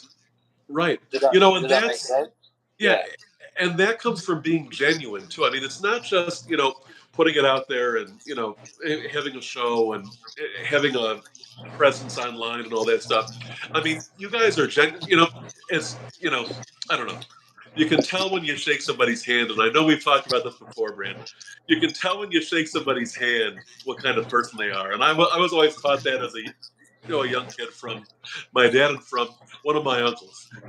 My Uncle Joe taught me how to shake hands when I was 4 years old. I was 4 years old and he taught me how to shake somebody's hand, because that makes or breaks the whole thing, and it's just funny. I shook your hand, I shook Taj's hand, and you can just tell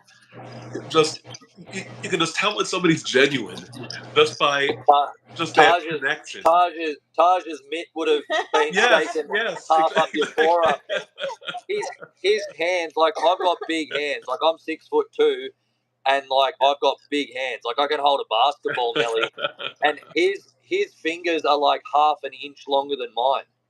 I think it came like to here on me when I shook his hand, like on my wrist. But it's just that solid, just a solid person and genuine. Firm and respectful though. Exactly right. Exactly right. Like a mutual respect for whoever you're interacting with, and that's just and that's something you can't teach. I mean, you can certainly raise people to respect them, but that's something that I think is inherent to him and your daughter as well. As as just being good people that way. Yeah.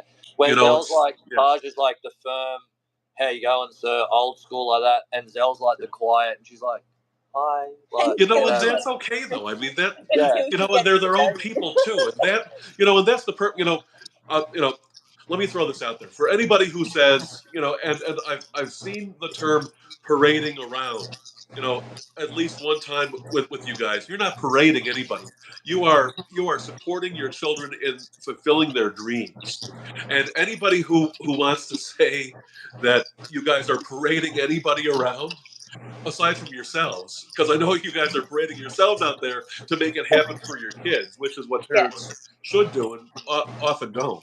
But look at Taj, and then look at what Jezel does and how just different people they are, and just like you guys are. We're getting at. I'll say it outright. You let them be their own people. Each of them be their own person and do what they do and follow their passions in their own way. We say it all the time. They're chalk and cheese. They are chalk and cheese. They are completely different. You know what? But that's beautiful. That's part of the beautiful part of their relationship, I bet too. And that's probably part of the reason why they get along so well, because they're not in competition with each other. Like so many siblings are. He absolutely adores his sister more than anyone on the planet. Like he hasn't got a wife yet, so that'll change. But he's got time. He's got some time. No wives anytime soon. But like even down to when we purchased the new tour bus, he's like, it has to have 2 bathrooms. My sister needs her own bathroom. My sister's bunk has to be X amount of feet long and how many feet wide. A TV. Mum needs a washer dryer. Like he didn't ask for anything built on this bus when we had it done. There was nothing on this bus that was for himself apart from his bed, where he has like a robot telescopic bed that ropes out of the roof, like this electronic. Beautiful, like all set up for him with the flat screen and the stereo system and the Xbox, and but he has a full queen size. Like, he has his own big space in the bus. Oh, cool. And then, you know, up the back we have the master suite, which, like, we actually said we'll take the overhead, and, you know, you're paying for this. We'll sleep there, and we'll share the front bathroom with the sister, and you're the one working and you're the one buying this. You have the master suite. Like, you can have that whole bedroom to yourself. So if you just want some downtime, you can go up the back and close the door. Man, he'd sleep on rocks outside before his mother slept up there. Like, that's just the way he is. He just, like, he already said, he goes, I'd rather sleep in a tent outside than my mum not have.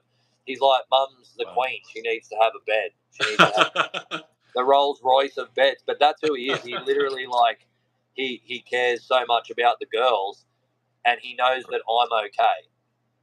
He knows that if the girls are okay, that I'm okay. So he doesn't have to ask me.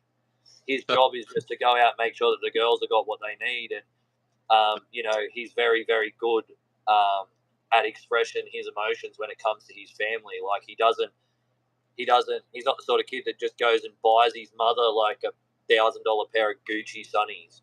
Do you know what I mean? Like, that doesn't mean anything. He's the kid that says, I love you, Mum, in front of all of his mates. And means it. Yeah. And that's, like, you know what I mean? That's the difference. He doesn't care. He doesn't care about going, oh, cool, I'm going to buy my mum like a $1,000 Gucci handbag, and she's going to, like, show all her friends, and they're going to say how much that I love my mum. Like, you know, where Taj will just, like, he doesn't care about stuff like that. He'd rather say, oh, go and spend that $1,000 on flights across to, you know, California, and we'll go there for a week and go and, like, write some music. Or let's take mum to this place that she wants to go to, or, you know what I mean? Like, he'd rather spend it on things. Yeah. And, like, and that's so cool. And experiences. And that's so much more important than the material stuff. So what I'm gathering from this whole conversation is that I need to start using the term Queen Cassie from here on out. That's what I'm gathering. So I will do that from now on. I will make that mistake. The Queen of the High. Please don't. That's all. Your Highness, please. The Queen of the Hive, and it's funny because, like, it's like Cass's, like, the quietest and the least outspoken out of all of us, but she kind of just, like, walks into the room and floats, and she's very keeps to herself, and you can tell though, like, that she's the brains behind the business side of this. Well, because, that's so like, cool. I do so much of the show. Like, I help Taj perform, like, get his guitars strung, and his endorsement deals with his brands and stuff. But, like, a contract comes to me and I start reading it, and I'm like, that's not fun. Or he I don't want to do that. excited. Or he gets too excited and he's like, oh, look at this. So Cassie's really running the show. I now see that. Absolutely. Cassie, you're in charge. You're running the show. Which, trust me, Dana runs the show too on my end. So, I mean, I totally know how that is, and I wouldn't have it any other way. So I get it. So I know, like, maybe 45 minutes ago, I asked you guys if I could ask 3 more questions, and I've gotten through 1, but now I've got to ask 3 more questions, if that's okay. First, and I hope I'm not putting you on the spot too much, but I'm going to do something that I wasn't planning to do, just because, I mean, you guys have talked about the tattoo business and stuff, and I just got my first tattoo about 6 months ago, which you've seen before, but I don't think anybody in my personal life, except for Dana and my mother, have seen it. My mom saw it by accident, but so Dana got this for me for Christmas, and so this is my favorite Les Paul, so cool. which is this Les Paul Florentine right here. It's actually a Bantam, a precursor to the Florentine. But I mean, you guys are such incredible. Oh, thanks. You guys are such incredible tattoo artists. Queen Cassie, you tattooed, you put Taj on Brandin's chest, right? Which you showed me at the Nam show at one point. Would it be weird for me to ask you to show people that tattoo now? I hope that's okay. I hope I'm not, like, overstepping, because look at that. I mean, seriously, that is the coolest. I mean, I mean, that just blows my mind. Number one, the artwork is incredible, and number two, I mean, what greater testament can people who clearly truly respect the art of tattooing, you know, Yeah, what greater thing can you do than that for your children? I yeah. mean, what Well, a lot of awesome, people awesome always thing. ask. Everyone always asks. They're like, oh, the parents mustn't have jobs, or the parents do. Like, not only do we have a full-time job managing a kid that's breaking every avenue that's ever existed, right down to even how a show is booked. Like, he's leading the way of like percentages of what he takes home, and he has leverage. That hasn't happened for a 14-year-old to be able to walk in and say, I want this and that's what I need. Like, it doesn't happen. But because he's got millions of followers and he's built a brand and he has two parents behind him that understand what he's worth versus what he's not worth, like, there's no more excuses of saying, oh, well, it'd be a great exposure for him. It'd be a great opportunity. He's 14. Oh, I would have loved to have done that at 14. What do you mean? The person that you're paying $8,000 or $10,000 to for a headline has got 23,000 followers, and Taj got 2.5 million. That's a business. Good Like, point. that, Good that's a point. Yeah. that's a business. So you're Yeah. telling me the only difference between why that person's getting that and why you're offering my son this less is Yeah. his age. You're saying that because he's 14 that he doesn't need to earn, his overheads are not going to be the same when if he turns up and the people that you're going to pay X amount of dollars to, three artists and a tour manager and or whatever. So there's like a 6-piece traveling, 3 nights accommodation, fuel to get there, a road crew to pick you up on the other side of the airport, flights. So by the time you do all that, 8 becomes 4. So it's like Sure. we still have the Sure. same overhead. So you're that's why I sort of do things the way I do. We still have the same overheads as any other band. Oh yeah. Oh, absolutely. Absolutely right. Yeah. But sometimes people Absolutely. take you, sometimes people take you the wrong way and they feel that you're a bit headstrong or whatever, or opinionated, or, but at the end of the day, you got to call it for what it is. You can't go, oh, well, wow, that kid's really talented. Oh, I'd love to offer him an opportunity to come and play here for this much. And you think to yourself, that wouldn't even get us there. Yeah.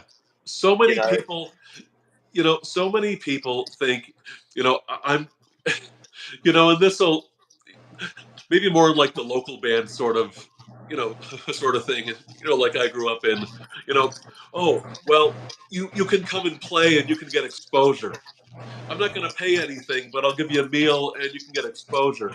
I'm like, number one, that's not professional. Number two, you can't live on that. Number three, you're not supposed to, that's not how you're supposed to run a business because, that's devaluing your own business. You know, you should be willing to pay for something and invest in yourself, invest in other people to it's it goes both ways, I think. And well, I think and it's and it's really so important. important. Yeah, I so think it's important that important. go ahead, Brandon. Go ahead. Sorry. I think it's really important that, in Taj's lifetime, I would love to see him break the mold and it be more about the artists beneficial than the record labels and the executives and the promoters and the booking agencies and all that. And the venues. And the venues, Yeah. we're running into all sorts of different avenues at the moment of things in the taxation world, being taxed in and out of different states of traveling and setting up businesses in that state and being here. And it's not even so much the taxes, because taxes. No, but people don't. No, it's not that. It's the venues in general. Yeah, they have different They have to have more appreciation for the artists, whether they're a big artist or a small artist. They're coming in to put entertainment on in your venue, and they're putting 500. It's going to have more people in there for you. Yeah, whether but it's a ticketed event or not. 500 people. Yeah. If there's 500 people in an event and they all buy at least one drink each, that's 500 bottles of alcohol. Yeah. Yeah. You get half of the people eat. You're going to sell 1,000 units of product in a night with somebody at a 400-500 seat venue. So nobody else would bring that in there. If you just open the doors and say, "Would you like to come for dinner?" And nobody's going to turn up, are they? Exactly. No one is going to be in that place if it isn't for the artist performing the music. And that's so what I like think a lot of them, their heads get so big that they forget about that stuff. Yeah, No so one's going to be in your place. Reputation or, oh, wow, I met the, whatever you want to call it. Yeah, that's great, but there's nobody playing. Yeah. Everyone's going to walk out. It could be even just background music, not even like a full band. Just someone doing acoustic. Yeah. There's no appreciation for that person without their ambience that they put into the room. It's boring. Do you know what I mean? It's people that are going on first dates. It creates less of an awkward conversation when there's that weird pause. Or mine like wasn't that. Like, beg your pardon. Yeah, but they have to have a bit more appreciation for what the musicians are bringing to their venues. I totally agree. You know, and I'm a big proponent for that, actually. And so I hope we'll talk more about that, and maybe we can kind of, make some headway in that realm too. Because, like, when you hear the stories about, well, this venue, and I mean, there are famous venues that have done it, so I guess I would too if I had the following. Where I can't sell a ticket for anything to save my life, so I'm not the guy to say it. But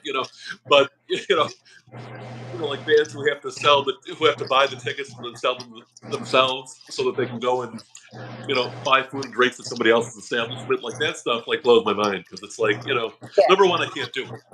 Number two, I wouldn't want to do it. And I don't think it's fair to the musicians who are actually putting people in the place, drawing people to the venue, to make them do that stuff. So I hope we can talk more about that stuff in the future, because I think there's a lot to be done and to be said about that. For sure. Definitely. But if I could do two more real quick questions. I know we're coming up on 2 hours, guys, and I can't believe how generous you guys have been with your time for me and for everybody watching. But so my good buddy Doc from Rocky Mountain Slides, I'm going to ask a question for him. I'm wearing his T-shirt because I promote for Doc as much as I possibly can. He makes the best slides and the best guitar picks out of all sorts of natural materials, ceramic slides, all sorts of stuff. So I'll ask for Doc. Has Taj been enjoying, I hope, the Wolf Creek White Stone slide of Doc's that I gave him at the NOM show during our interview back in January? And I know Taj isn't performing with it yet, because Taj is not going to do anything. Taj is a true professional, even at his young age. He's not going to do anything on stage that he's not comfortable with yet and feels like he's up to par with it. But Doc and I both hope that he's using that and enjoying it. And so he's actually using it a little bit more in the tour bus. And it come up in one of the songs that he wrote. He's put slide in. He put a bit of slide in there, and he used that, and he had he got a brand new hand built Japanese acoustic. This company just sent it to him, and it's kind of set up for that, and it's got the P90 in the middle of it. It's got a floating P90 in the middle of the acoustic. It's badass. It's badass. Excuse me. That sounds awesome. Well, Taj is using Doc's Wolf Creek White Stone slide on that track then to do that. Yeah. So he done it on. He did it on Mama Raised a Man, on the new one that he wrote for his mother. He's laid slide down on that. Really? Yeah. That same song that we talked about like 2 hours ago. Wow. Yeah. It all comes full circle. That is so cool. Yeah. Well, thank you for that. I hope he is enjoying that, and tell him, I'm glad. I think he was gonna talk to you guys maybe about trying a few more different options, because they all sound different. So he's like, maybe get a few different sort of ones that I can control like differently, and maybe try ones that are more suited to the pinky versus other fingers, like big ones, small ones, that sort of thing, just so that he's just really trying to find his sweet spot. No, and slide is tough. I mean, slide is something that it's so tough to make a sound come out even. And then when you do it the first time, it's like, wow. And then you try to make it happen again. It's like, what did I do before? And so Taj is pretty lucky, because he was just at Blues Fest. Yeah. Taj is lucky because he gets to rub shoulders like with Susan Tedeschi and Derek Trucks, like he was then only a few weeks ago at Blues Fest in Australia, and it's like you watch cool. Derek. Taj is like a sponge, and he's a kid that can hear it and replicate it. So he like was watching Derek, and Derek's doing this, and then the next minute Taj is like, "I saw what you did there." Right. Well, he can pick it up. It's funny. When I was like young, like a lot of how I learned was like watching like Gary Rosenthal and stuff, and those guys like from Skinner and stuff, and whoever else, and Peter Avon, watching them on TV playing. Like Taj gets to do that, like actually like standing like a few feet from him. It's just a really cool thing. Or like playing alongside of him. Or you'd like tape so it, cool. or you'd tape it on the VHS and rewind it. Yes.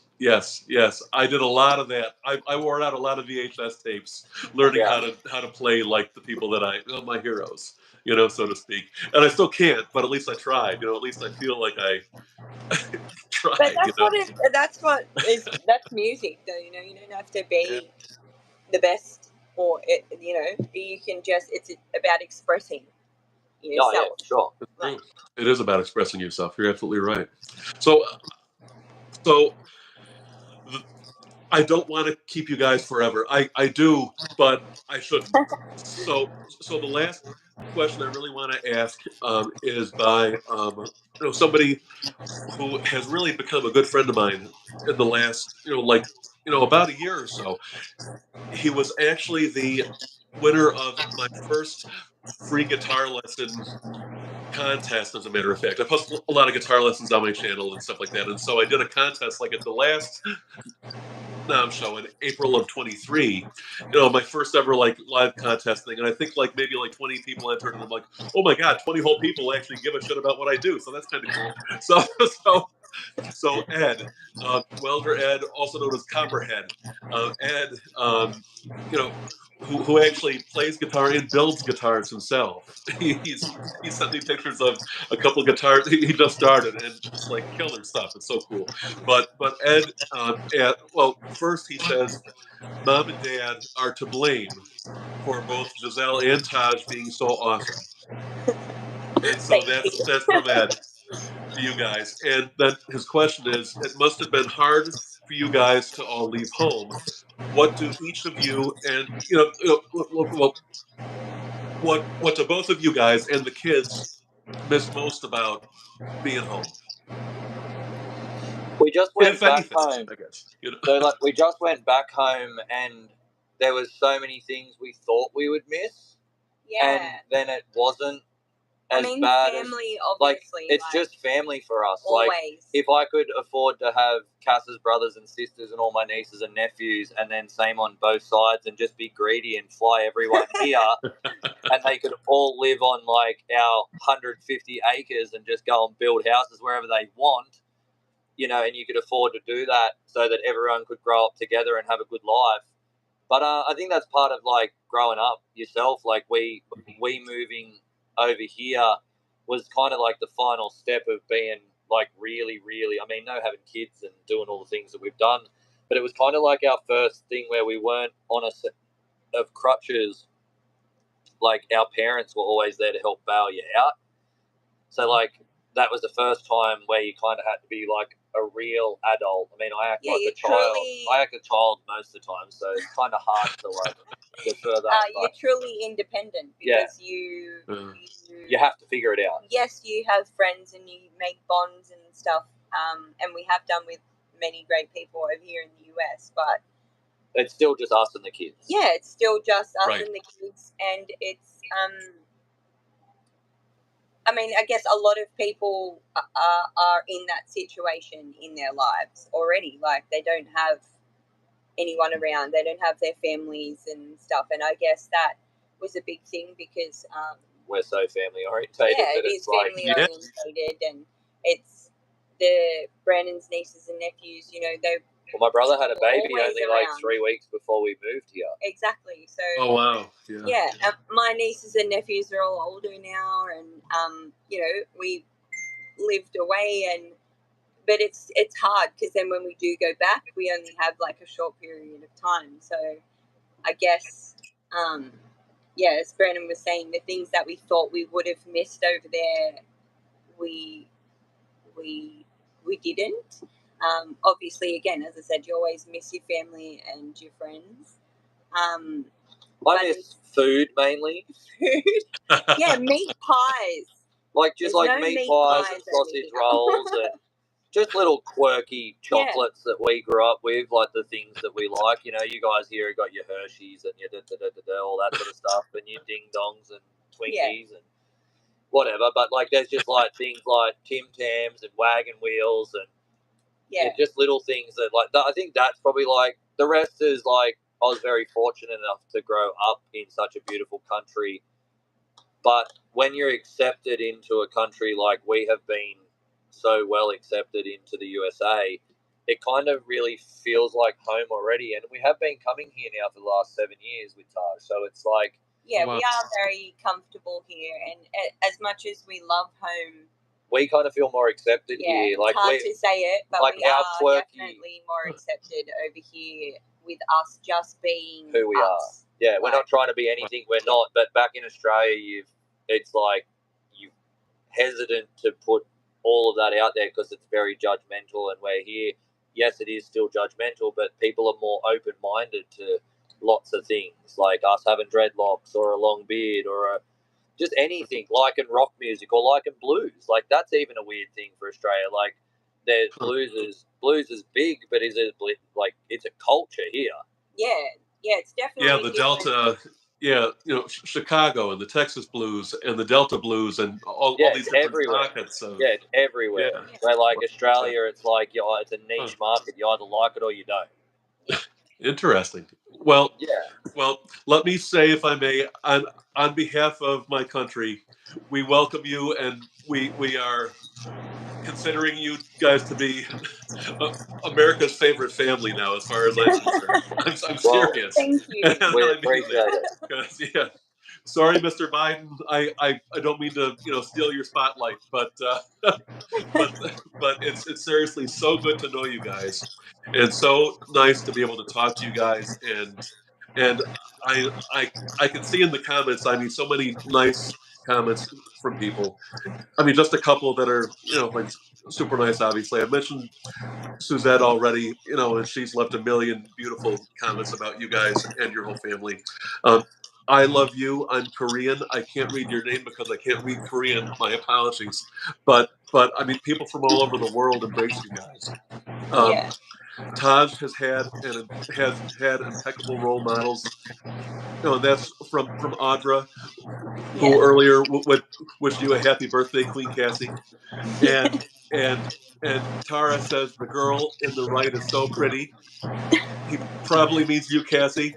You're on the right, Brand, you're also very you're debonair. So I'm a specimen. Exactly. But guys, thank you so much for all of this amazing time you spent. No worries. Thank you for your friendship. Thank you for having us. Of course. My best and all of our best to Taj and Jezel and your whole family, and I can't wait to see you guys again soon. Well, we're literally about to make a coffee and walk into the studio and see what new music they've written this morning. So they've been in there for hours while we've been doing bookwork and paperwork and all that stuff, and then we've obviously taken the interview with you. So we're kind of wrapping up our day now, but we'll go in and see what they've been working on. They're in there with some really great producers. Executive Studios in Clearwater. Cannot speak any more highly of another establishment. And they're kind of doing genres that aren't... Yeah, like really they specialise in hip-hop and R&B, but like Taj comes in and they can't say no, as if they're going to not let him record. So now they're learning a lot through like what Taj does. Like, they're great engineers and mixers and all that, but like a lot of them have like not really figured out like the specific tone to mic a drum kit. That's quite a tricky one, where Taj I can't do it. I'll tell you that much. Yeah. I'm not a sound man. I'm not a sound man. I'll tell you that. He's got these little tricks that he's dropping, and the boys are like, "Man, he knows a lot of stuff." I'm like, "Bro, he knows all that stuff." Like, oh, that's so cool. Well, I appreciate your time, man. Thank you so much. Likewise. Wonderful seeing you guys. No take worries, care. And Queen Cassie, thank you for having me in your court. No worries. I can't wait to see you guys again and talk to you guys again. Take care, guys. All the best. See you guys. Thanks everyone for Bye. having us too. Thanks, everyone. Tune into John's Guitar Lounge and check out Taj's website, which I linked in the very first comment right on here, too. And check out his YouTube and all that stuff, too. And support the whole family here. They are wonderful people, and I will see all of you, hopefully, again very soon, right here in John's Guitar Lounge. Subscribe for more than 60 free guitar lessons right here on my channel. Take care, guys.